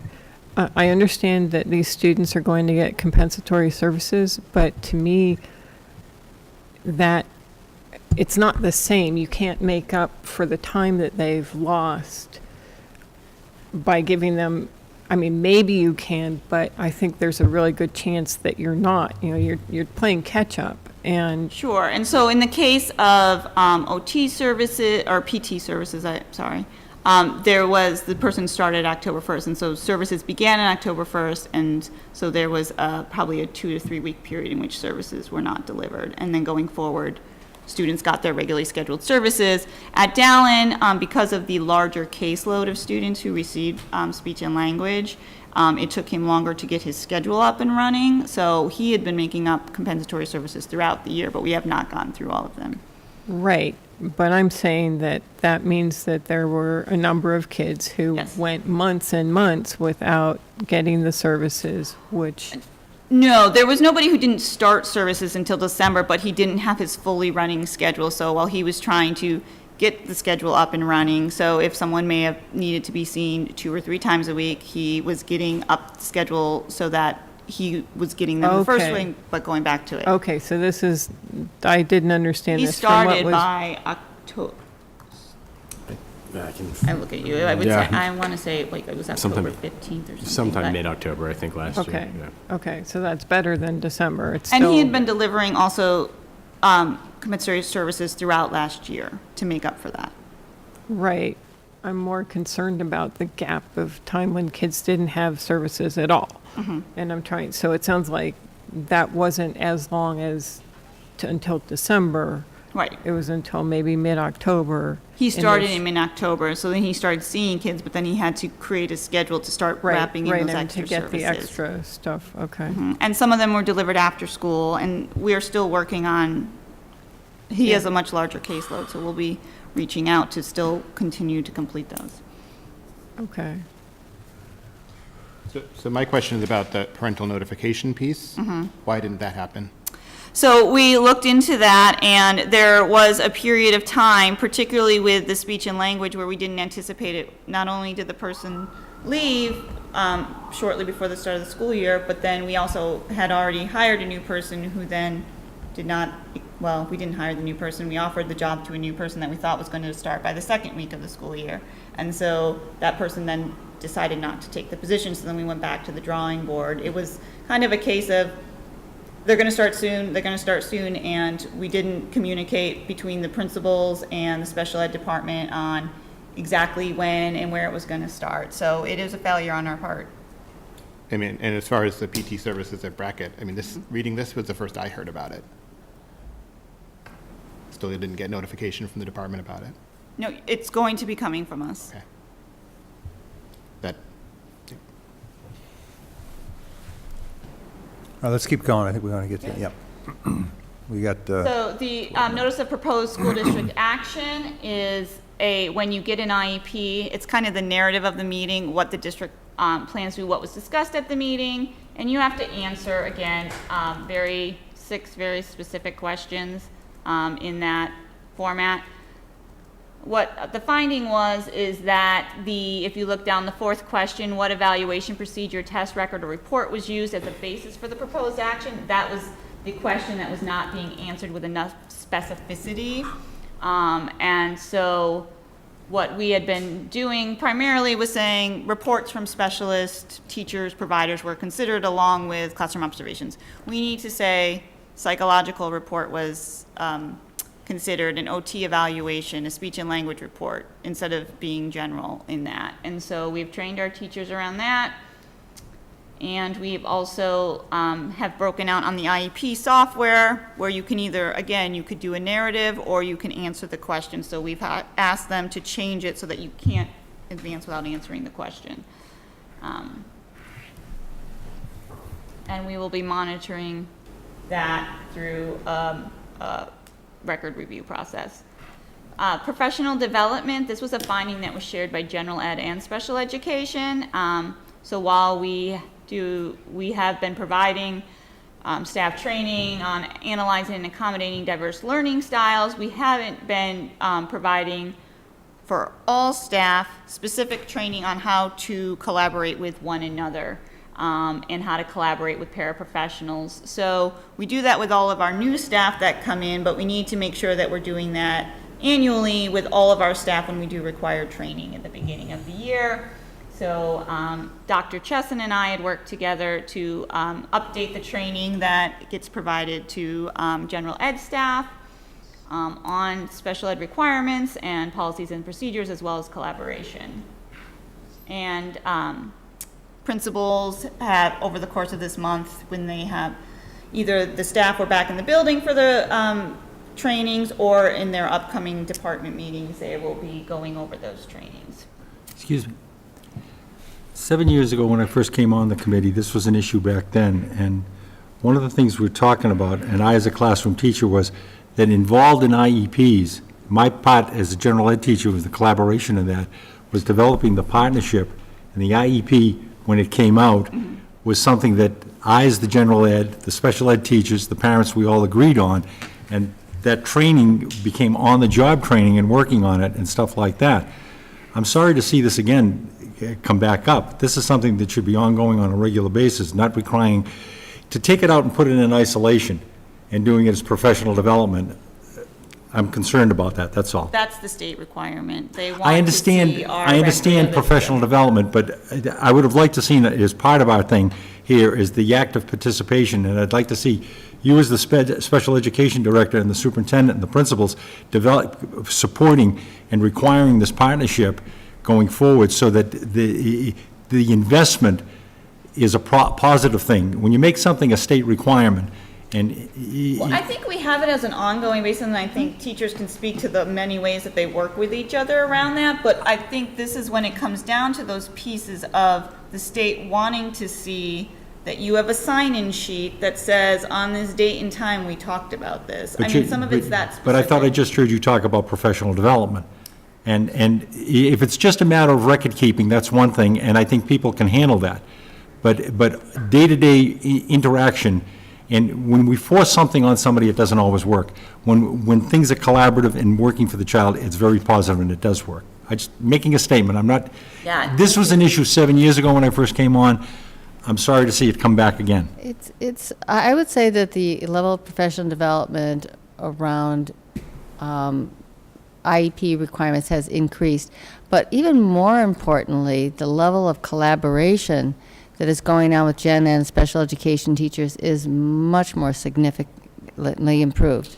I'm not questioning the commitment. I'm questioning that we need to make sure that all these things are happening. I don't see this being a problem with the IEP being implemented, even in the paperwork, because it's going to become an automatic thing in the partnership that's developed. That's all. It's a comment I'm making. Yeah. And then the other finding was just around one of the location, I mentioned they come and they do a facilities walkthrough. In the high school, I think we already saw some pictures of the high school, and we know that space is limited. We had a office space in which you could only enter through another classroom, and so that compromises the confidentiality of the student receiving the service. It was a classroom they were a part of, but we were required to move it, so we've moved the office space. And the final finding, and this is one that Dr. Bodie and I have talked a lot about, they require that you have a formal evaluation of your special ed programs. We have been working with Wadiko Children's Services for the last 3 years and have found it a really valuable experience. I think our teachers who've participated in it would speak to the value and what they've really learned, not only about their students, but about research-based interventions and evidence-based interventions and how to develop their programs. However, the state does not believe that it meets the requirement for a formal evaluation. So we are going to be partnering with Lab Collaborative, formerly Walker Partnerships. It has since dissolved, but now they are working through many of the members who were part of Walker Partnerships is now working with Lab Collaborative. So we have engaged them in a contract for a formal evaluation that they will be doing this year. All right. Questions, comments? Anyone? Mr. Schlickman. Ms. Elmer, is there anything you need from us? I think the big takeaway for me is that I hope people believe that our teachers are doing the best by our students, that this truly, I understand what you're saying about services being missed, but I think we have excellent teachers who are delivering excellent services. We have had some, areas of non-compliance that we definitely need to address. Those are something we take seriously, and we're working to correct those.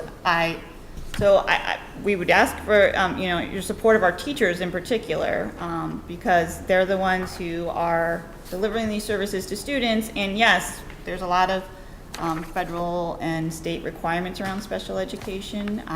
We know that. I think our teachers, when they report fatigue, it's around paperwork and compliance and whatnot, but then, as you said, it has an impact. So we can't get to the things of higher level, higher program development and whatnot if we're focusing solely on compliance. So we need to have those in place so that we can build, even stronger programs.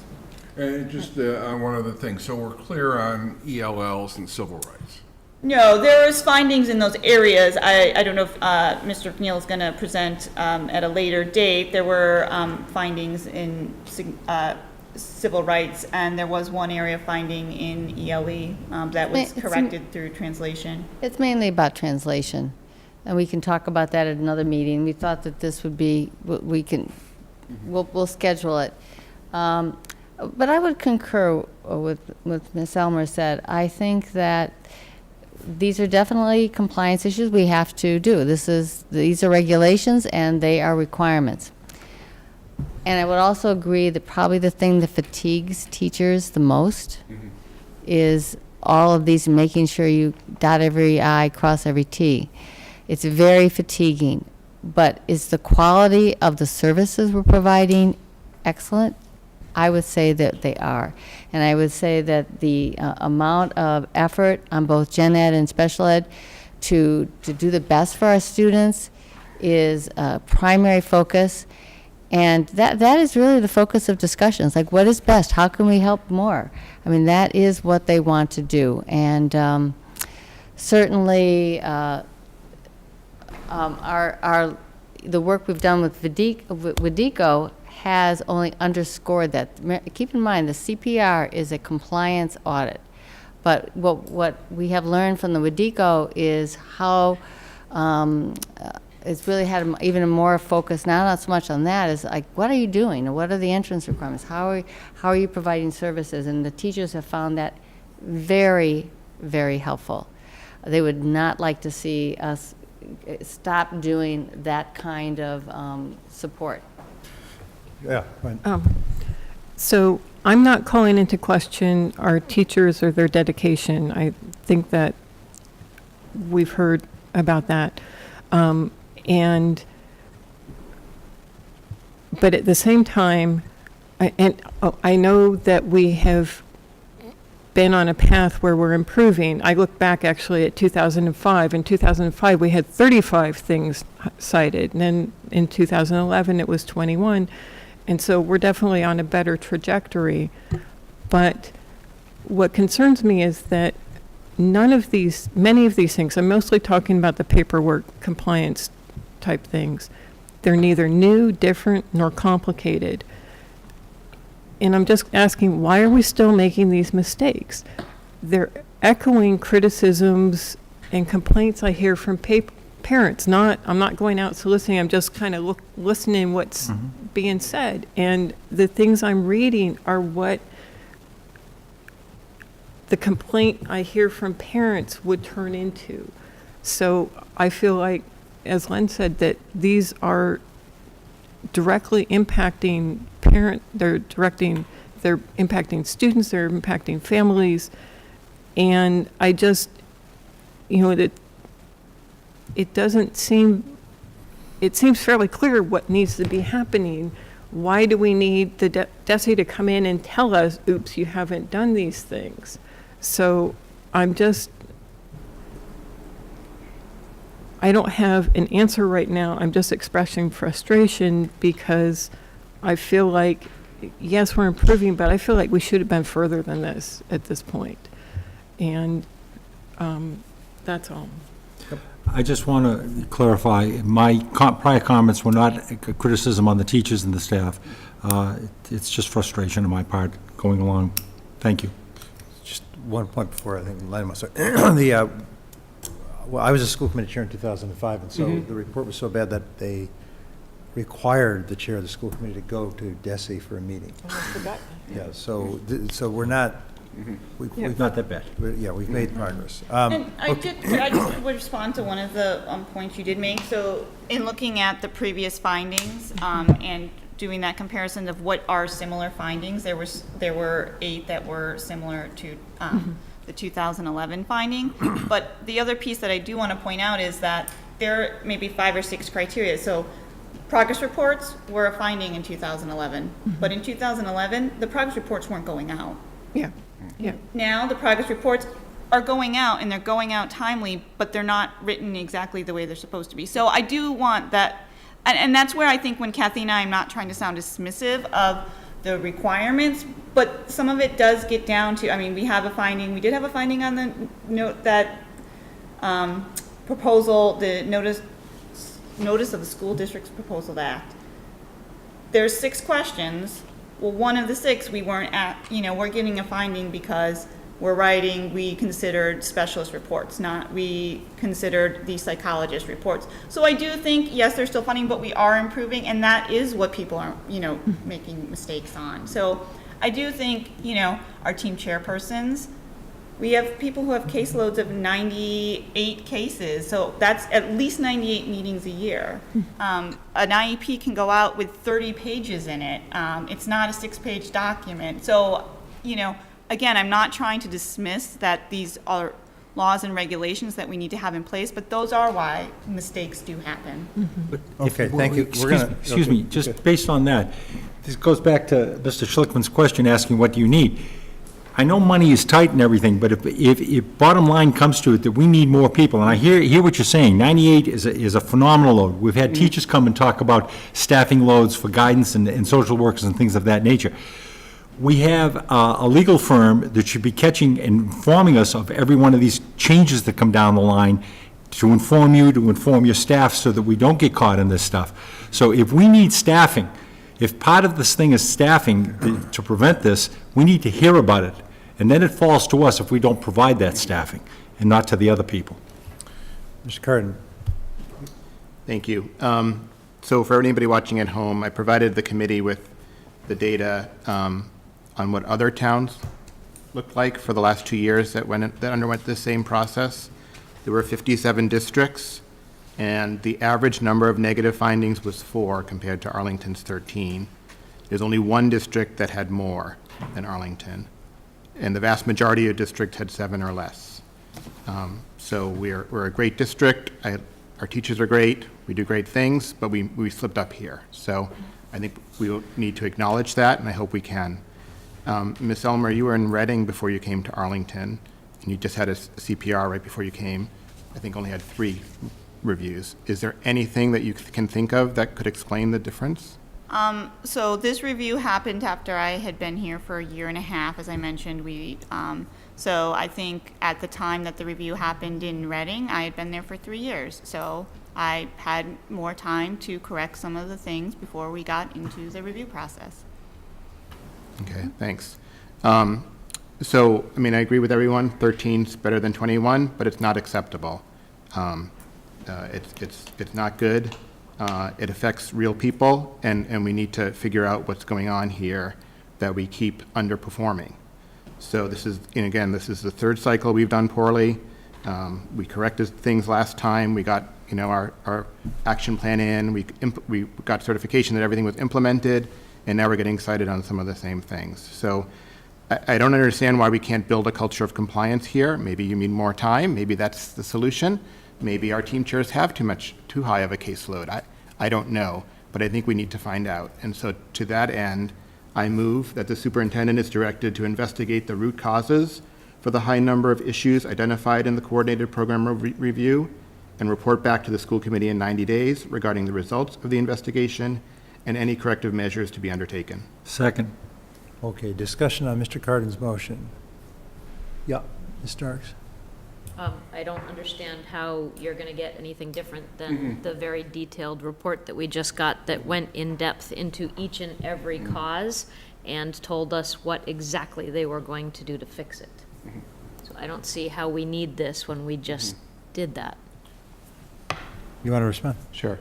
Well, my point is why is it that all of the other districts except one have a substantially better performance?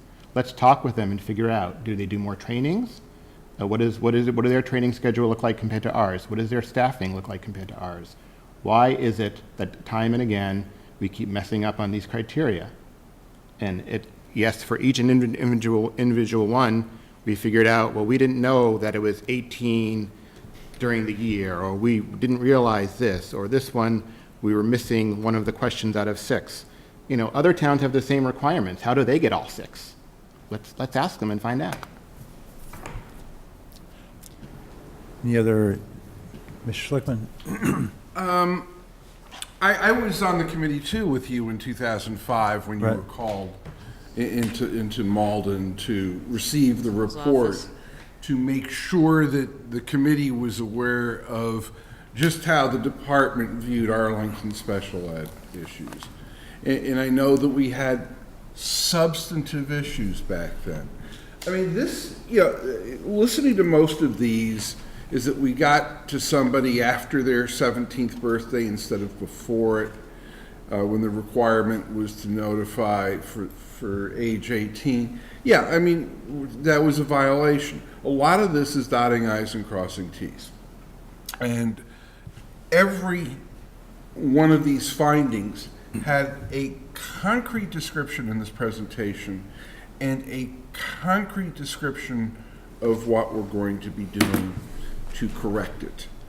I would say at this point, instead of supporting this motion, I would expect a report back at the time of the submission to DESE, and their response back on the CPR is to get a follow-up report from the subsequent exchanges with DESE to see if they are accepting our explanations or we're continuing to have problems. Going through this, and Lowell's doing this right now, and this is an administrative nightmare. The amount of documentation you're collecting is immense, and the bigger the district, the more opportunity you have to have one document in there that trips you up on one finding and you're dead meat. You know, a lot of this stuff doesn't have a direct impact on service to kids. It is a negative finding. We need to correct it. A lot of the systemic, like for example, putting the 2 questions on the evaluation form. If we make the structural changes, document them, make the presentation to DESE, and take a look at the response and DESE's response back to us, at that point then I think that we should have a discussion of, okay, are we providing the resources? Have we committed to doing the right thing here? And are we on track to have a much cleaner report the next time around? So I'm really agree with Ms. Starks. I'm not inclined to support the motion. I'm inclined to let the process play out and receive the report at the end of the reevaluation review. Could you just, Bill, before you, I'm going to ask a clarifying question. How does that process work? When do we report to the state when we get back? So we have progress reporting dates in November and March, and then a final compliance date May. It's on the cover. It was on the cover presentation, sorry. June 5th. May. So, and to clarify, so root cause, you're not asking that process to be accelerated to respond to your motion? No, I'm wondering why is it that every other district can cross the Ts and dot the Is and we can't? So I don't want to know in this specific answer, in this specific question, they were writing too fast and they missed the T. I want to know why, in general, are we not able to meet compliance with these standards when every other town does so much better than us? So if the answer were a memo saying staffing and training, Yeah. and here's why, Yeah. that gives you your answer. Correct. So, because I mean, I suspect that would be the root cause. I could be wrong, but I suspect it might come down to that, staffing and training. That we might- Why didn't we do the training? Fair Do we enough. not have time? Do we not have resources? That's the answers that I'm looking for. Okay. Can I? Yeah, go ahead, yeah. Kathy, let Kathy go We've first. actually spent a fair amount of time doing training over the last few years, and I give a lot of credit to Ms. Elmer. She's very knowledgeable about the regulations and provides the professional development. I think that there are reminders there are a lot of regulations, and they're very detailed. What I think that is being put in place are reminders, structural reminders, so that, you know, it's almost like you get this alert, red alert. It's the students turning 17, but they're turning 17 before the next IEP meeting. So, we have invested in a software that we keep trying to find ways for that software to support our teachers in getting these reminders and not being able to go forward in a report until they complete every little piece of information. Doesn't mean that we have more to do. We do. You've heard this. But you also have heard tonight what the special education department is going to do to improve that. And the professional development has been significantly more in the last couple of years. And my, kudos to Ms. Elmer that she has done this. Do we need more? Yes, absolutely. And we'll keep doing it and keep refining this because our goal is the same. We don't want to have these compliance issues. And I don't think that they're mutually exclusive from providing good services. So we will work on the compliance issues. Okay, so in terms of, if the motion passes, it would mean that at a December school committee meeting, we would get a report 90 days hence. Is that something you guys, if this passes, I just want to know what's practical here. Well, will you have a report from the November, you could give the November update? I don't know that's what you're seeking. They're seeking the That's not it. It's not. root cause. So we did a root cause analysis to create the corrective action plan, but you're not asking for the root cause analysis of each Not of finding. each You're asking individual for a thing. larger, Yes, the root cause of why we're at the top of this list, why we're at 13, and almost everybody else is at 7 or below. Why is that? Yes, there's lots of regulations. Every other town complies with them. Why don't we? Okay, all right. That's what I'm asking. Okay, that's what you're asking. I just want to clarify the question. Go ahead. Thank you. Then- Two things. Number one, to get this information, basically ask, what's your staffing? Well, how many students do you have? You get some basic numbers right there. That may show it up, bing, right away. We have less staff on a ratio. To wait till May to then turn around and have the motion repeated to ask the question, I think this right now is not going, I'm not going to have to do it. It's easy for me to say. But to get this information up front is very important because we're starting our budget process.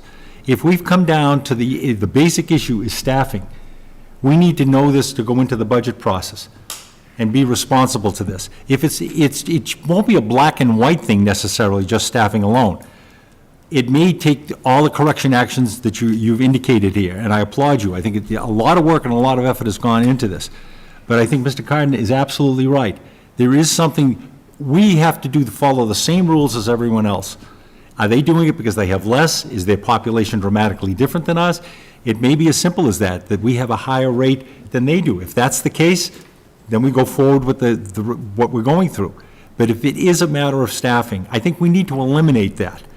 and I do just want to, I don't want to respond as if we're making excuses, but you did mention that I participated in this review in another district. I can tell you that for SE 56, I submitted the work that we did with WADECO. It was approved. So there is a nature of, you have a different evaluator for each site. Even comparing, I talked to I've asked other directors, what did you submit for your evidence for 56? Please show me what you're doing for your district's evaluation. And I look at it, and it doesn't appear to meet the criteria any differently than what we presented, but they were found in compliance and we weren't. So there is some nature of subjectivity to who the review team is as well. So I don't think that that's the cause of all of it. I certainly agree with you, but I do think that there is a piece of that even from going from district to district, seeing how a different evaluation team has found things that we submitted in compliance in one district and not in compliance in another district, there is a nature of subjectivity to that I don't think that we're going to be able to account for. We challenged that. We challenged similar things like that in the prior thing, and several of those were sustained in our challenges. So Kathleen Lockyer came to us and said exactly what you said. We made a challenge to that, and we ended up being sustained. Not in all of them, but some of them we did. We challenged some findings. All right, we got to take a vote on. I'm sorry, Jennifer, you had your hand up. Go ahead. No, pass, it's fine. You're sure? Okay. Okay, so Mr. Carden has made a motion to move that the superintendent report back within 90 days regarding, to investigate the root causes for the high number of issues identified in the coordinated program review. All those in favor say aye. Aye. All opposed, say nay. Nay. Okay, so I vote no. A roll call? Well, okay. Mr. Carden? Yes. Yes. No.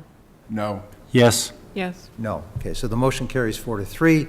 The report is due 90 days from now, which means we'll get it at a school committee meeting in December of this year, the December school committee, okay? So we'll just make sure we get that calendared, Karen. Very good. Okay. Now we move on. We're behind schedule.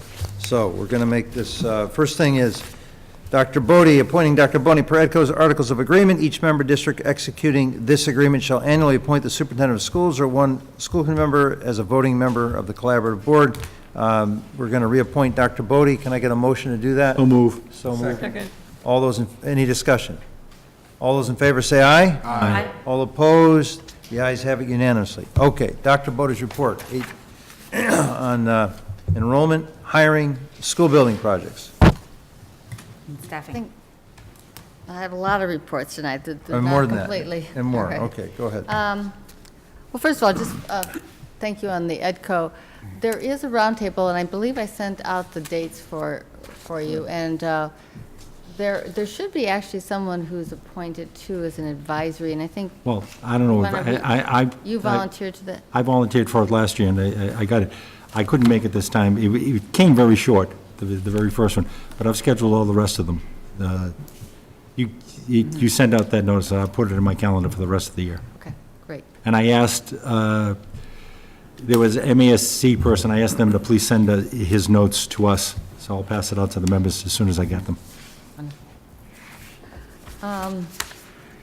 Well, again, this year, we are seeing an increase in enrollment. Our total number of students, and keep in mind, this is this point in time. This is going to change. And when I say this is an increase of a certain number, I'm referring to the baseline of the October 1 numbers last year, which is our official. I think you understand all that, but I want people to understand it. It's not from, say, June, because in fact, if we were using June, we might have a bigger increase, and that varies from year to year. But I'm using the October 1. And at this point in time, we have an increase of nearly 180 students, which is a 3.3% increase. So that's a lot of students. It's pretty much evenly divided among the secondary and the elementary. At the elementary level, we have an increase of 88 students, and at the middle school, 51, and at the high school, 40. So it's a significant increase. We've had to hire, and you'll hear more about this when Mr. Spiegel gives you his report on hiring. We've had to hire more staff as we've gone along. From even as comparison to the budget last year, most notable being that while we budgeted for 3 elementary new positions, we found in late May, of course you're aware of this, that we needed another kindergarten at Pierce. So we actually have 4 new elementary teachers. As you look over this historically, since October 2014, so after the 4 years, we've increased in the district 465 students, which is a 9% increase. So it's a very significant increase that we've been experiencing. You have the chart breakout that you like to see, which gives the distribution of the class sizes, and it's a little bit more unbalanced than last year. Last year, we were able to have it be much more even, but we're seeing a little bit more divergence than would like, and yet we did utilize the buffer zone option to help even class size out somewhat. But this is something that I probably will need to be revisiting. I think in October we'll have a report overall report on the buffer zones. But for right now, this is big increases. We see this year, the schools that are the school that has the greatest population is Thompson. And one of the surprises with Brackett, which has always been historically one of the highest, is that we actually had a lot of students leave, over the course of the summer. And, you base your number of sections much earlier than what happens in July. So it's a lot of fluctuations happen there. But as you can see also that, again, Dallin and Brackett are both very large schools, with Brackett right now at 473 and Dallin at 469. So that's where we are. I'll be able to give you the official numbers once probably not till November, because we set that October 1 date, but we don't really, at that point, we then have to compare against all the other districts in the state to make sure where students are. Yep, go ahead, Jennifer. Just a question about Hardy. Where is the extra classroom? That's one more classroom than I thought we had at Hardy. You're right. Yeah. You're right. We use the music room. Okay, got it. Great. And so it's more music a little bit music on the carpet. We also have a much smaller, it's almost like a half classroom that we use for the after school, and we're using some of that for music classes too. Where do you get these numbers? From attendance? Yes. Like the current From Power attendance? School. Okay, It comes from Power School. And do you use the exact same day each month to give it to us? No.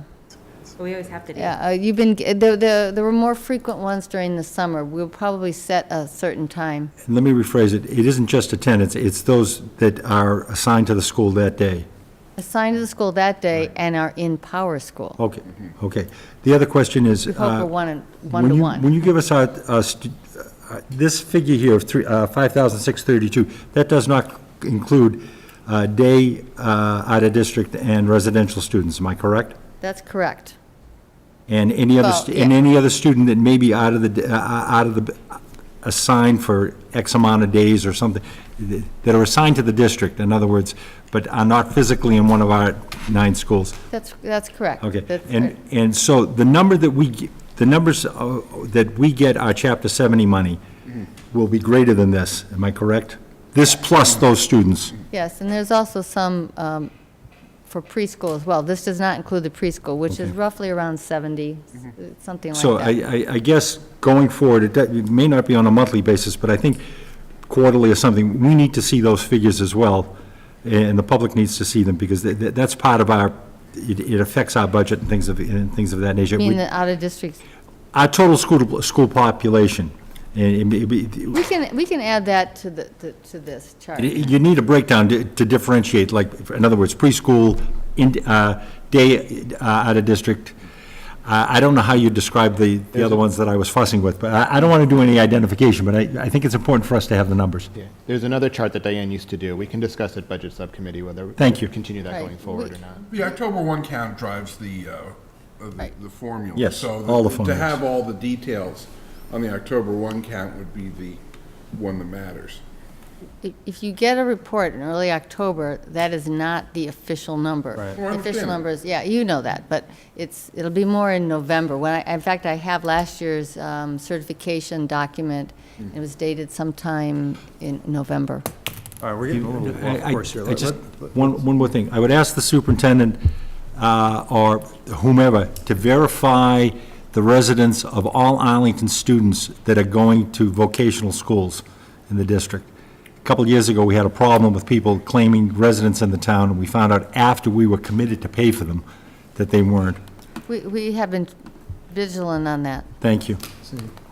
So I'm just noting that the class size numbers are just starting to get really crazy. Like almost a quarter of these, and this is not a criticism, it's just, Yeah. for people to understand that almost a quarter of these elementary school classrooms have more than 24 students, 24 or more students, 23% actually, if my math is correct. And it's starting, I just feel like we're gonna have to watch that. That's starting to get scary. I mean, I know that we are adding on and doing what we can to start to try to, but, you know, the number of students and having to put them in classrooms, I mean, poor Bishop has, you know, fourth, third, all of first grade, all of those are huge classrooms. I mean, I have my first class of 25 this year in sixth grade, and I'll tell you, I can't get to any of them. We're not getting anything done until I move some of those kids out. And the difference between 21 and 25 is enormous. And you have no idea until you are standing in front of that classroom, the big difference that just 4 kids can make. And so I'm just starting to get worried. I'm starting to see a lot of big numbers. I just wanted to put it out there. I know that there's not much we can do about it. This are the kids we have, and those are the classrooms we have. But it's just starting to get really, that just seems like really large, you know? You said it very well. There really is a difference, and people say, well, why is that the case? But if you've been a classroom teacher, you know that. So the one that this year was concerning to me was the Dallin kindergarten. Yeah. And in the Dallin, whoops, I thought I'd turn this on silent. It's a new phone that I'm learning. Sorry. In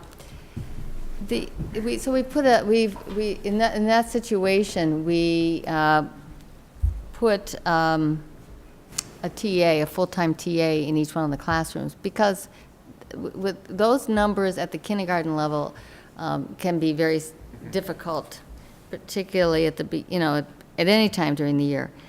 I can't imagine 25 kindergartners. It's hard. That's why you need a full-time. I can barely control my 25 sixth graders.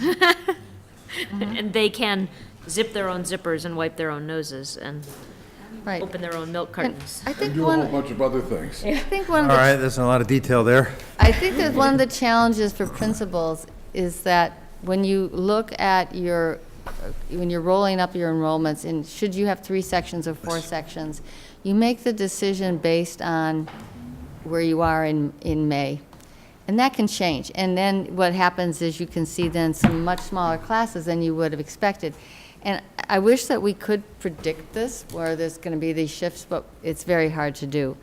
So I don't disagree that some of these numbers are getting larger, but I will say that what the research does show, particularly at the get over grade 2, the quality of teaching is really the most significant thing in terms of student performance.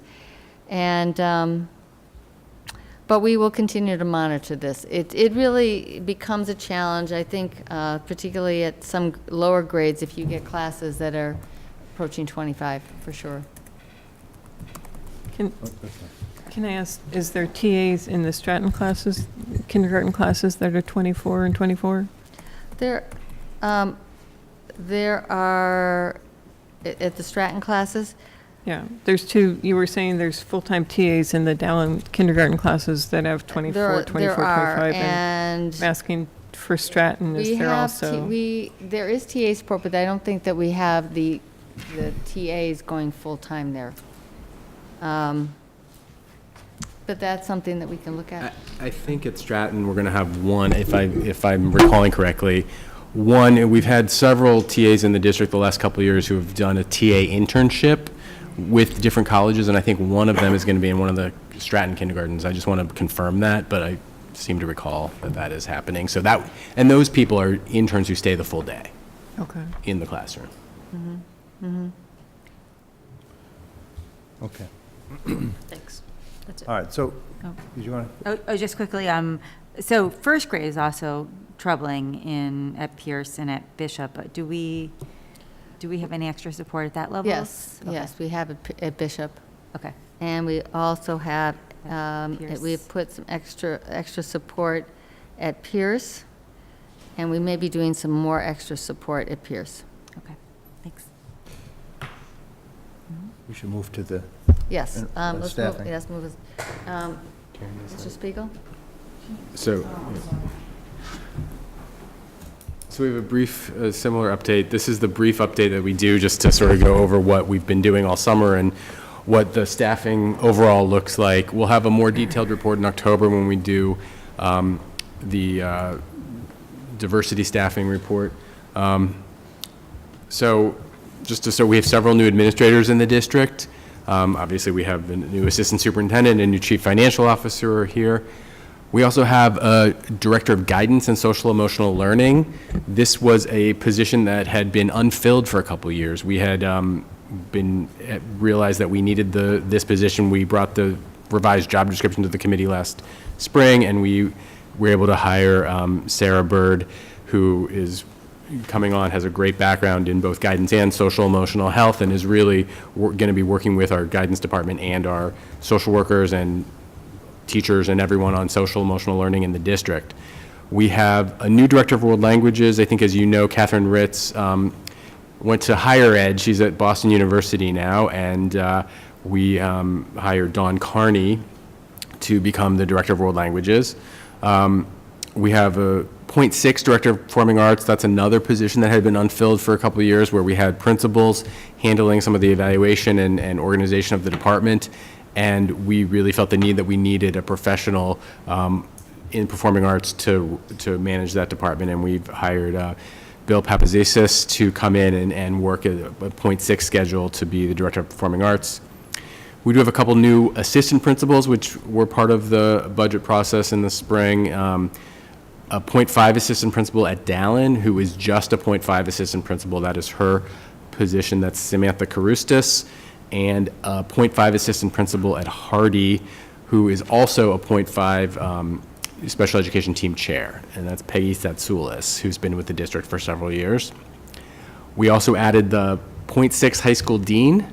That was an urging of the high school administration and the school committee last spring. That's Paul McKnight, who has been an English teacher at the high school for a long time and is still going to be teaching English for .4 and be the high school dean for .6. And we have a new elementary special ed coordinator. That's Kristen Burke, who came in recently, just at the beginning of the school year, replacing Craig Haas, who had went back to the Boston Public Schools. So overall, the increase in administrators of new positions is 1.6. It's the assistant principals and the high school dean, because the other positions were either replacements or filling vacancies that hadn't been filled for a couple of years. New teachers. As of this report, we have about 44 new teachers, team chairs, and specialists in the districts. 33 of them replaced teachers who either retired, resigned, moved to a different position in the district, or on a full year leave. 11 are new positions, and some are partial FTEs. I think the total FTE of these positions is 8.5. We have the grade 5 classrooms at Thompson. We have the Hardy grade 3 increase and the Pierce kindergarten. And then we have other FTEs as needed, both at the elementary and high school and middle school. And so the elementary FTE increases, in addition to the classrooms, are .2 music, .2 art, and .2 PE, because of the additional classrooms, we needed that additional support for those specialists. We also have some additional Spanish, Mandarin, French, physics, math, digital literacy, ELA, a little bit of partial FTEs in all of those subjects in the middle school and high school because of enrollment growth and class sizes. As is typical in this district, we have hired from within a lot. 15 of the people newly hired as teachers had been either teaching assistants, building substitutes, or tutors. Others had done student teaching here, and some others had been in long-term substitute positions.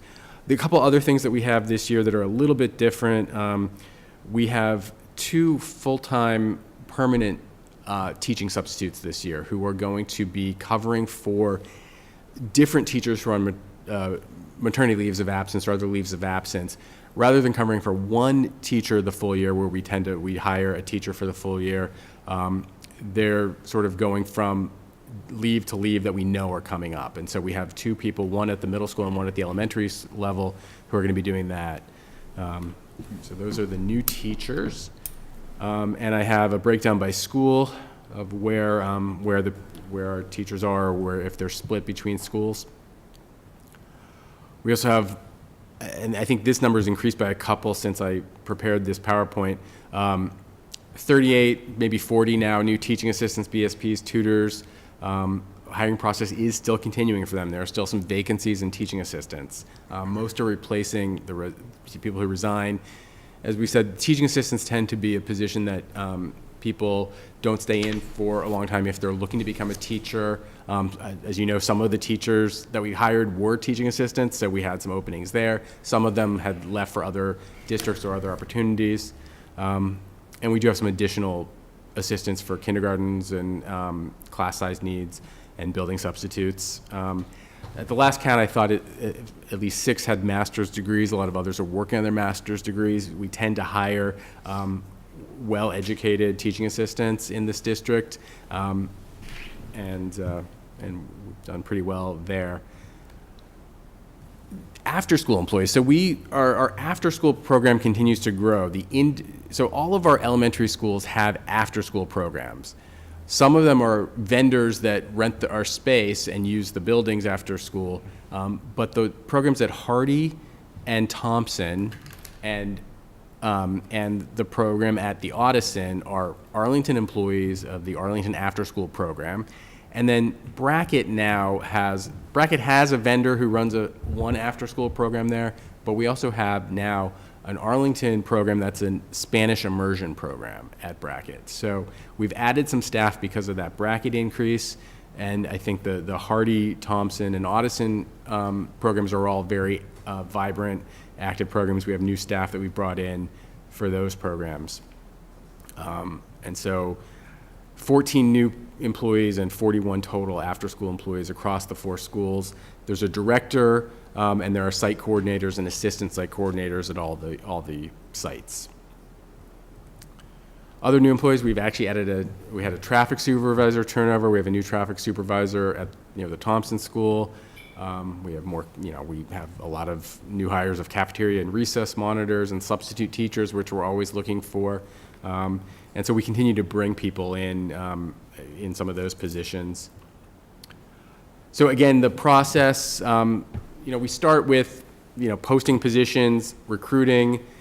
We have teams of teachers, administrators who do the recruiting, who do the interviewing. Teachers come in during the summer to sit on interview teams because they're really invested in who their colleagues are going to be, and which makes sense.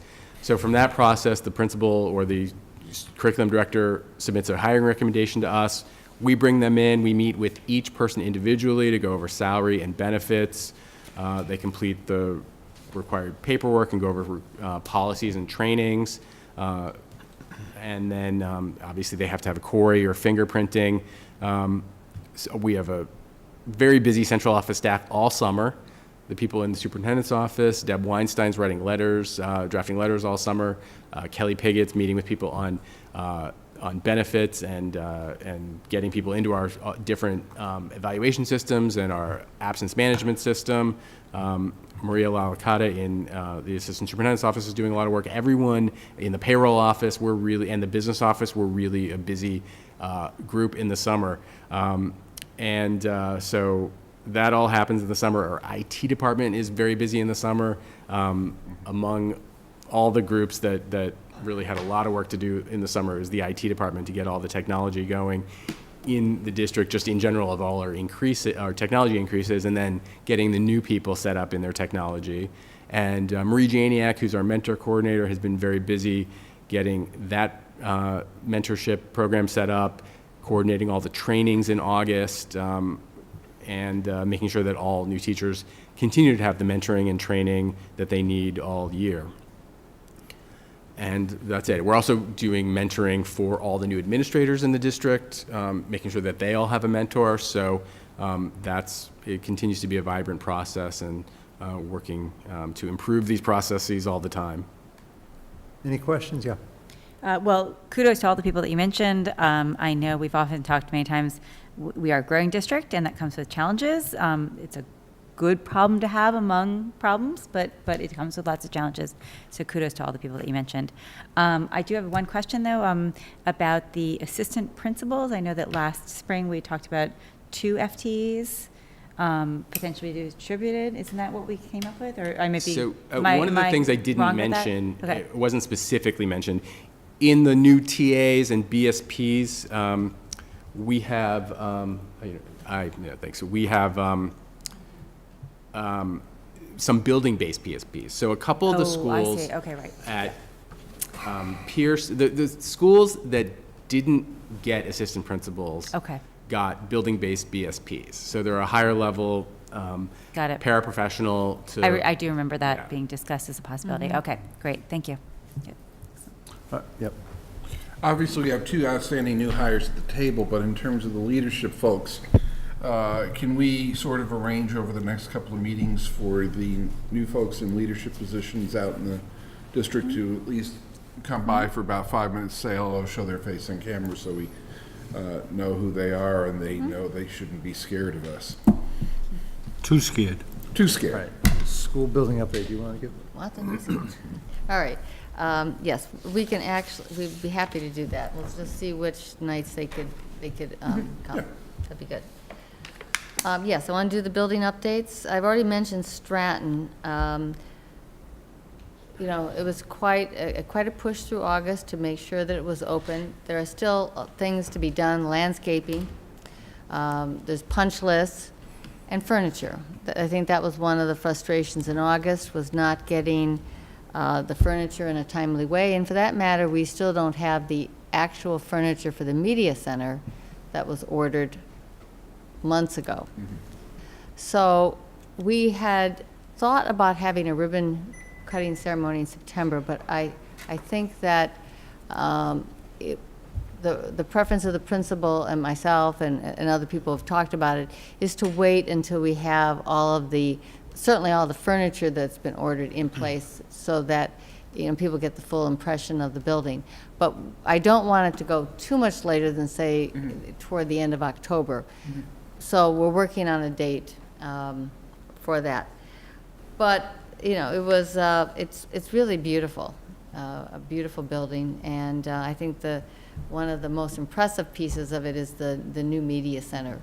So every school has something that's sort of special and unique about it, and I will say that in time people are going to talk about this media center because it is great. So that is Stratton, unless anybody has any questions about that. Thompson, the question on everybody's mind is, when is it going to be done? And I don't know. The projection of our architects is they think by October 1. We'll see. I think Permanent Town Building is having great oversight of this, and we still have a fair amount of work. And of course, one of the issues we talked about at Permanent Town is the issue of security, because now where school is in session, there is not a locked barrier between the two, but we are definitely working on that piece of it.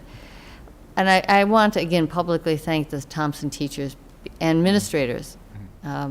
This has been challenging to be patient with this, and they're now facing a move which is going to happen during the school year, and not on necessarily a vacation, in order to move into the new wing.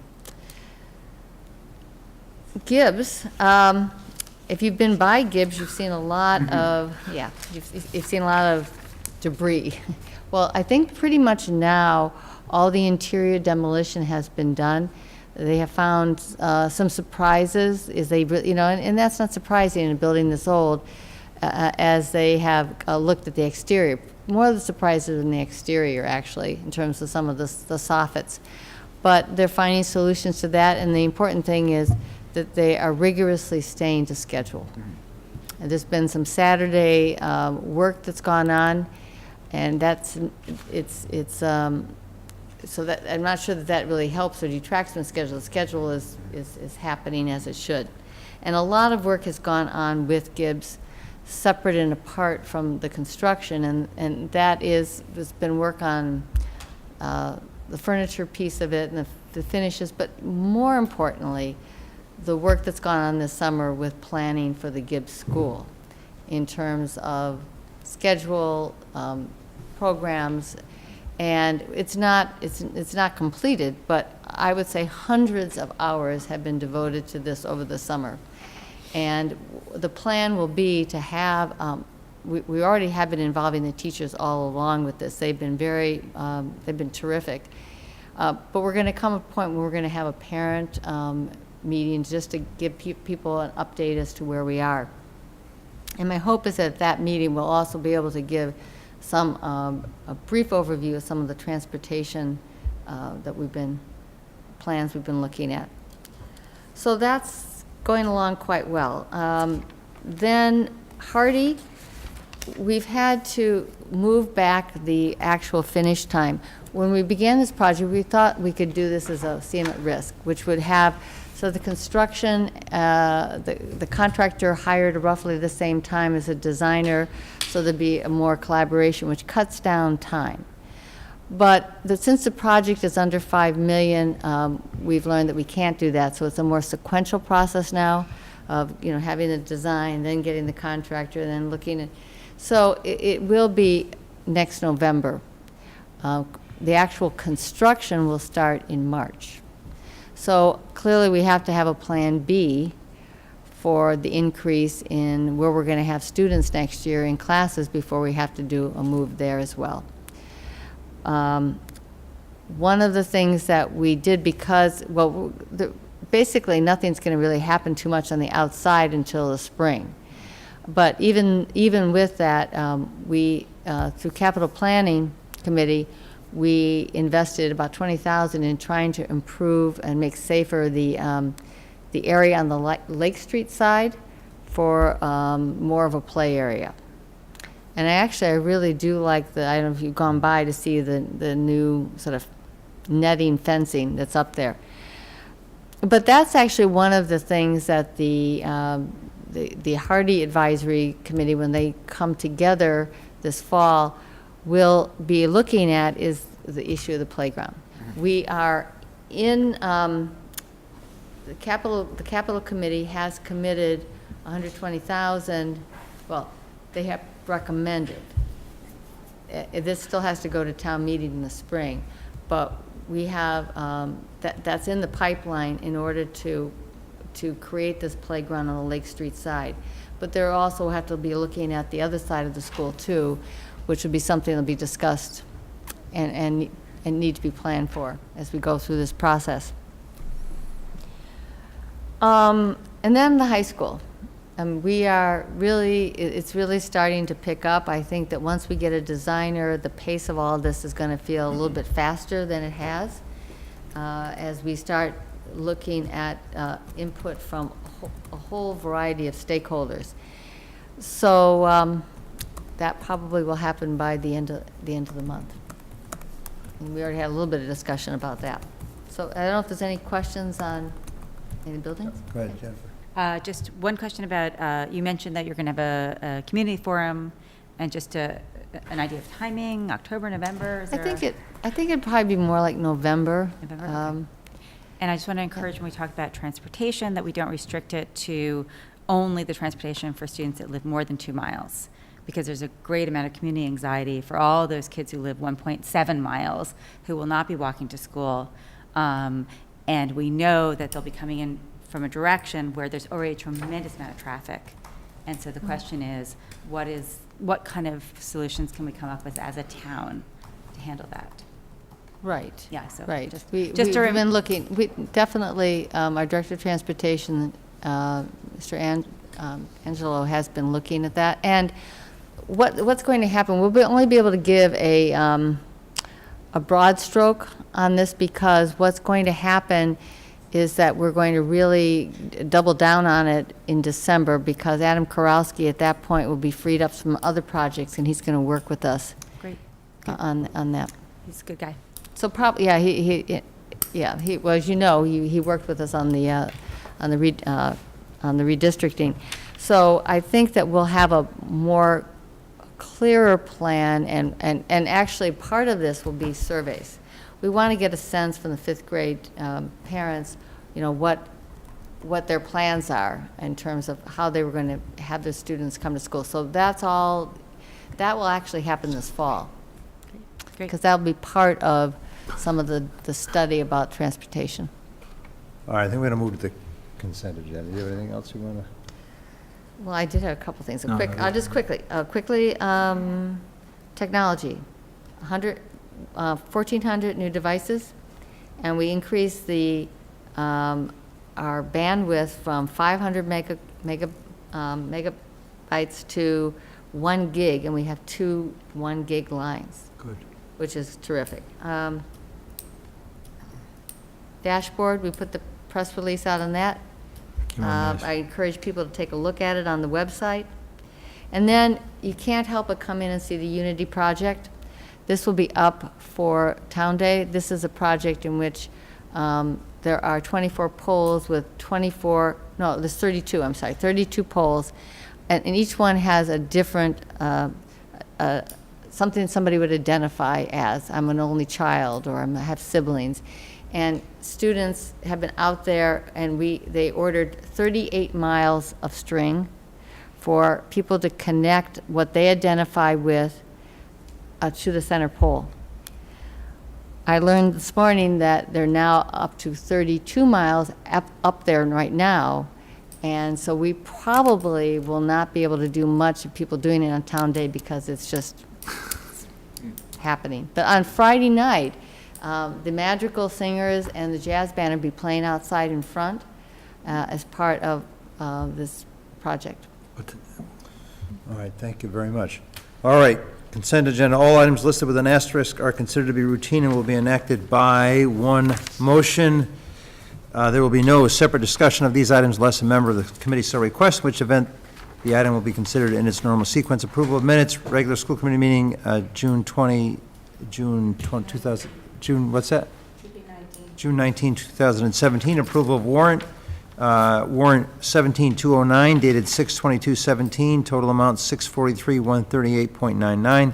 Warrant 17227 dated 6/30/2017, total amount 953,443.73. Warrant 18013 dated 8/10/17, total amount 430,578.69. Warrant 18036 dated 8/31/2017, total amount 490,626.60. Approval of trip AHS Foreign Exchange Program, Florida, April 16 to 21, 2018. So move. Yeah, second. All in favor, say aye. Aye. Motion carries. Okay, subcommittee liaison reports, budget subcommittee, Dr. Allison Ampe. Budget. Okay, just a sec, let me pull up my notes. So first budget will be meeting on Tuesday, September 26th at 5:30. We have a number of items we're going to discuss, which I am trying to find right now. And, sorry, give me a sec. Okay, we're going to be discussing the budget calendar. We're going to be discussing future financial reports, what we've seen as monthly. We're going to be talking about the shape, the aim, the timing of them, how can they be improved. I would like to start talking about our budget book, both our budget book and our town meeting book, and how can we make them better? Maybe not try and get there this year, but can we figure 2 or 3 years from now, where do we want to be, and start working towards that? All of these things are, then we've got some other things we're picking up. So that's one thing we're going to be working on. I was also asked to bring up a separate topic about the CPA grant. So the Community Preservation Act, we all know about, was passed a couple years ago, and is a way of, it allows different entities like the school to apply for money to fund specific projects falling into several different categories. It was suggested to us by a member of the community, Kate Leary, that we should consider applying for funds for the Hardy Playground. I've done a lot of phone calls today, so I'm trying to get everything straight in my mind because it's been going every which way. First, the process is a multi-step process. The initial application is actually a very short one-page summary. It's due at the end of September. What that application allows is the CPA grant committee, which makes the decision, or the initial decision, town meeting then has to approve. It makes a decision whether or not the application suggestion falls into the purview, if it's appropriate for CPA or not.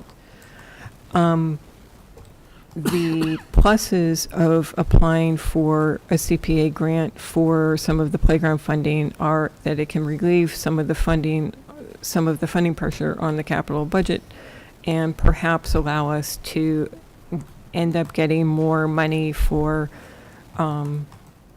either for that playground or for other things. So it sort of spreads the money around. I heard from other, so there's some people who are very much in favor of this idea of going forward with it. However, I also heard that there's some concerns that could be attached, and I'm sorry I didn't have a chance to email you or Mr. Denisio or Kathy about this.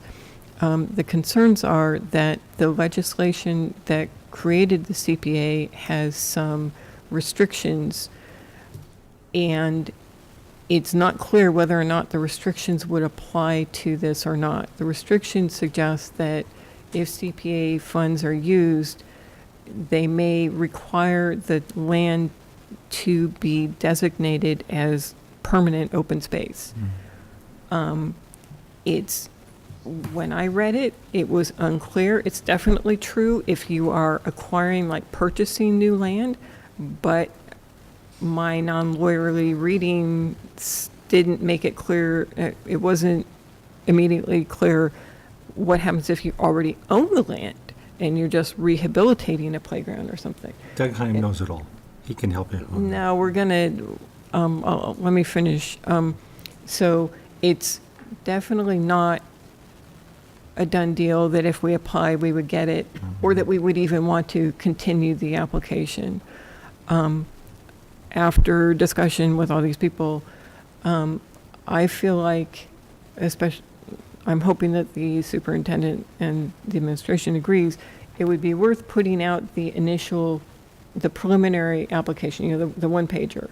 Get that out. What that will do is give a reason, give justification and impetus to the CPA committee to then determine whether it's true that it needs to be designated as open space or not. And then we'll have that information. We can decide, well, we do or don't want to pursue the, if they say, yes, it has to be designated as permanent open space, we can say, well, there's no way we would do that, or, yeah, that sounds okay. But we'll have the information that we need to consider whether we need to do the final application. The final application is due in December. It's much more onerous. It has requirements of things that include something that makes applications look more beneficial or look better to the committee are the inclusion of additional community funds. The person who suggested this idea also suggested that she would be willing to work on, to chair that and to push that forward. So that's another kind of nice thing that we could look forward to if we go through this. So I didn't prepare a motion because I wasn't really sure it was something you needed a motion for. But my suggestion is that the schools consider at least filling out the initial one-page application by their deadline. It's sort of, it's going in both as an application and also sort of an inquiry. We're not sure we're going to continue with this, partly because we need information from them and they don't have that information yet. They're going to have to look at things and figure things out. So do you want us to have a motion, or what's your thinking? What I'm not clear about is it's seeking money from the CPA to build the playground, but it's already been proposed to capital planning, and it's in their 5-year plan to go to town meeting for funding for this coming summer, which is, facility's been planning on that to happen. So does the purpose, I'm not sure what the purpose is. So I'm not totally sure myself. Like I said, it's been lots of phone calls and emails, and it's all been within the last day or two. And I haven't got a lot of the backstory. The sense that I got is that there is concern on some people's part, and I don't know who all it is, that the 120 is not adequate for all the playground work that needs to be done. And this was seen as a way of potentially increasing the amount of money that's available. As a separate side discussion as part of this, it was suggested that Capital, at least one member of Capital, would be very open to hearing a revised estimate if there is concern that that the scope of the playground has changed and that we need but it, it needs to get in soon and stuff. Right. But they would look forward to hearing a revision and a revision and Right. increased request. So I agree, it wasn't totally clear why do this versus the other. From the CPA point of view, it's helpful because it kind of spreads their money around and they don't have anything in the East Arlington yet. But from our side, I think the benefits are it might increase the pool of money. It allows the fundraising component potentially to increase the money somewhat. But yes, I know it's already in the capital budget. Go ahead, go. Well, all right, so yes, I think Capital would be open to hearing a revision. That number isn't pulled out of thin air. When I first put this in a year ago, I put in 75,000 because that's what one of the one of the play areas at Thompson cost when we did an ad alternate. We ran that by our playground consultant, and they thought it was too low. I think the reason why it was too low is that that number for Thompson did not include all the site work because it was part of the construction. So this has already had an estimate on it. But let me give you a bigger context in terms of this whole issue of playgrounds very, very quickly. Brought that whole issue, and this, John Marshall, who is Director of Parks and Rec, we jointly have said, and facilities as well, we have to evaluate all the playgrounds in town, and we're going to just forget who has what, town or schools, and do a study on all the playgrounds to find out what is the real need, where's the need most, how much is it going to cost, come back to capital planning probably next year, and set out a multi-year strategic plan on playgrounds. So this is the full support of capital planning. John Marshall is working on it. In fact, we had a meeting about this about a week ago. So it's in the works. I'm not opposed to doing this, and if you have a motion to have us do it, we will. I just don't know what it would accomplish. It's all town money, whether a project comes out of CPA or comes out of capital planning. But I don't know also how CPA would look at the fact that this would be a one-off when it's in the context of a much bigger strategic plan for how we're going to address all of the playgrounds. Okay, so Bill has his hand up first. Go ahead. I'd suggest we let Dr. Ampe go forward. There's no commitment. Let me finish, please. Okay. Whoever does it, fill out the application at this time. There's no commitment at this time for that. Find out all the information on it, whether we'd actually get it, would it have any impact on getting other money or anything like that. There's plenty of time to do this, except for the time limit of applying. So I would recommend if it requires a motion, we make a motion and just go forward at this time. Yep. Yeah, so this is one of the areas where I had said in the spring that communication had broken down with the community. So they don't know what's going on with the playground on the other side of the building. Is that going to be replaced during the construction project? That's the part that does need more thought to it. And I'm not sure how much of the playground has to come down and how much, when you actually take it down, whether it will be usable again. Sometimes they're not, and sometimes they are. But We already repaired that one. That structure had a lot of issues. So I meant the big kid playground, right? The bigger kid playground. Right. Just So closest to the school. Oh, I'm sorry. Yeah. So, yes, that is something that needs to be looked at for sure. And that's why capital planning probably would be open to some revision on the numbers once we take a deeper look at that. But the 120 is for the other side. Yes. All right, so I've officially lost control of the meeting because we went from the budget subcommittee report to a conversation with the party. So why don't we do this? Why don't we, we need a motion? I think Bill made a reasonable suggestion here, which is just fill out the application to start the conversation, and then we'll know. Right. So do we need a motion to do that? Do you want a motion, or do you just want to do it? So move. We got a motion by Mr. Hayner, we have a Second second by Dr. Allison Ampe. Any other comments or questions? All those in favor say aye. Aye. Okay, anything else in your report? No, that was it. Good, okay, thank you very much. Community relations, All right, we met on August 30th. We talked about 4 things. The Human Rights Commission, we have received 10 resumes and letters of, I know, right? Usually we get 1, and we get to just say, you're in. So we came up with a process. We're phone interviewing all of them. We will be meeting again on the 19th, at which time we will then go over those, try to come up with some finalists, interview them. And our plan is to be able to bring to this full committee on September 28th a recommendation for that position. We talked about the dashboard. You talked about the dashboard. Everybody saw that on the dashboard. The other things we talked about were school committee chat hours. We did go and talk to the people, well, Jennifer did, talk to the people at Kickstand. They would rather we not do it there because it's a busy time for them. So we talked to Cafe Nero and Whole Foods, which both were very welcoming and thought that 11 o'clock on a Saturday would be fine.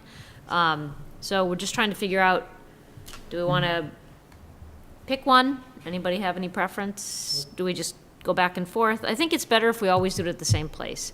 I just feel like if you go back and forth, people get confused about where you are. Not that- Then I think the cafe would be a little more conducive. Okay. We might pick up a different clientele at Whole Foods, and it's sort of an interesting idea. But Yeah, a lot of families go shopping on Saturday mornings. Amazon just bought them. Yeah, and Amazon just bought them. Yeah. I'd rather go spread it out, just. alternate. We can alternate. Alternate. Why don't we Yeah, alternate? Okay, so we'll try to alternate it. All right. So Alexa, where's the school committee?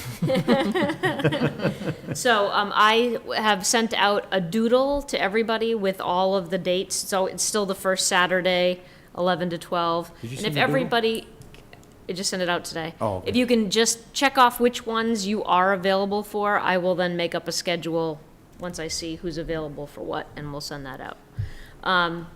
And the last thing we talked about was buffer zones and whether or not we are needing to modify those at this time. The administration is doing some investigating, and so we agreed that we would kind of shelf that probably until January, I think we said, because they were investigating some things and trying to decide whether we need to come up with any changes, et cetera. So our next meeting is on Tuesday, the 19th, from 5 to 6 here. Thank you very much. District accountability? Paul, anything? No report. Okay, thank you. Facilities, No report. policies and procedures? We're going to be starting the policy review process with the MASC. The plan was to go in order, A through L. We will start with A and B, but considering, I think, how long it's going to take to get through, if there's a policy that when any of you think needs a more serious look, like maybe J for students, we can sort of take them out of order because it's probably going to take 1.5 years to get through the whole thing. So let me know if there's anything that you think needs more serious updating. Ms. Strickland? I'd like to put policy B E on the list, the policy pertaining to school committee meetings. At the May 11th meeting, we had a significant discussion stating that we need to coordinate school committee meetings with events at the high school.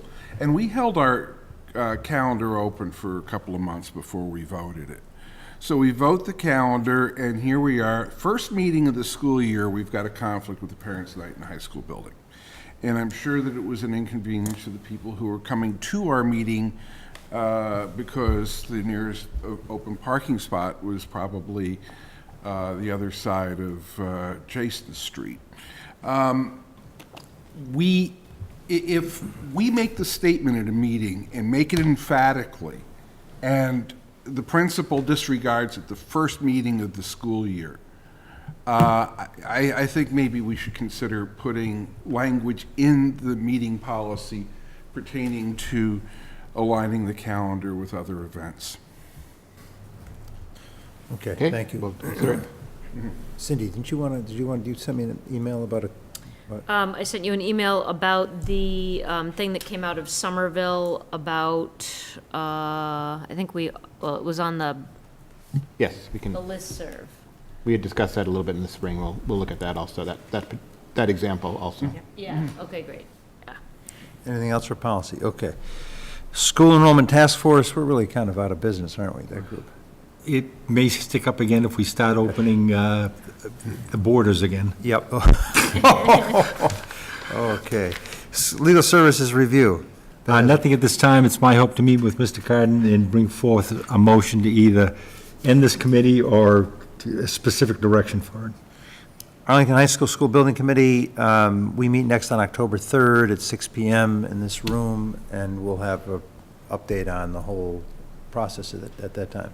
And the Designer Selection Committee is meeting over the next few weeks, next 2 weeks. And we have a website. What, beg your pardon? I said, and we have a website. And we have a website, so yes, and we have a website. Yeah. Gibbs Committee, Cindy, any? We haven't met in a while, so I have nothing to update on that. There hasn't been anything of recent, but the committee's going to be pulled together sometime. In fact, I've just been in communication with the architect about that. Not much going on, but just knocking down the building. No, just- Warrant, Bill, everybody get paid? Yes. Dr. Yeah. Ampe signed it this time. Thank you. Good, good, always good to pay people. Liaison reports, announcements, Bill. I'd like to remind everyone, tomorrow night is Town Night, across from the Arlington Boys and Girls Club. Saturday is Town Day. I hope everyone has a chance to come. Hopefully we'll have good weather. It's going to happen. And I provided all the people at this table an invite for Rotary Social on November 14th. Please come. Thank you very much.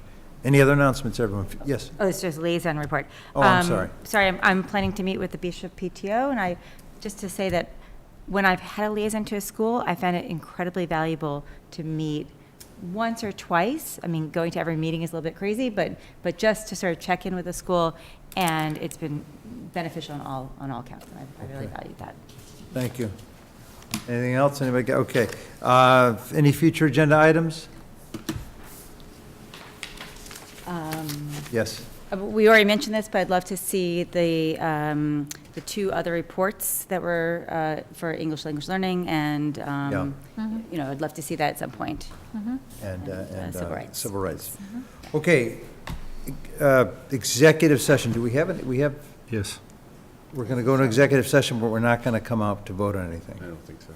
All right. So move into executive session to conduct strategy sessions in preparation for negotiations with union or non-union personnel, or contract negotiations with union and or non-union, in which, if held in an open meeting, may have a detrimental effect. To conduct strategy with respect to collective bargaining or litigation, in which, if held in an open meeting, may have a detrimental effect. Collective bargaining may also be conducted. Stipends, principles. Voted to approve the following executive session minutes, June 19th, 2017. So moved. Motion by Mr. Hayner, second by Mr. Schlickman. We're going to take a roll call. Yes. Yes. Yes. Yes. Yes. Yes. Yes. Mr. Curie used to do this really fast. I cannot do it. He was really good at this. Joe was good. Okay, we are now in executive session.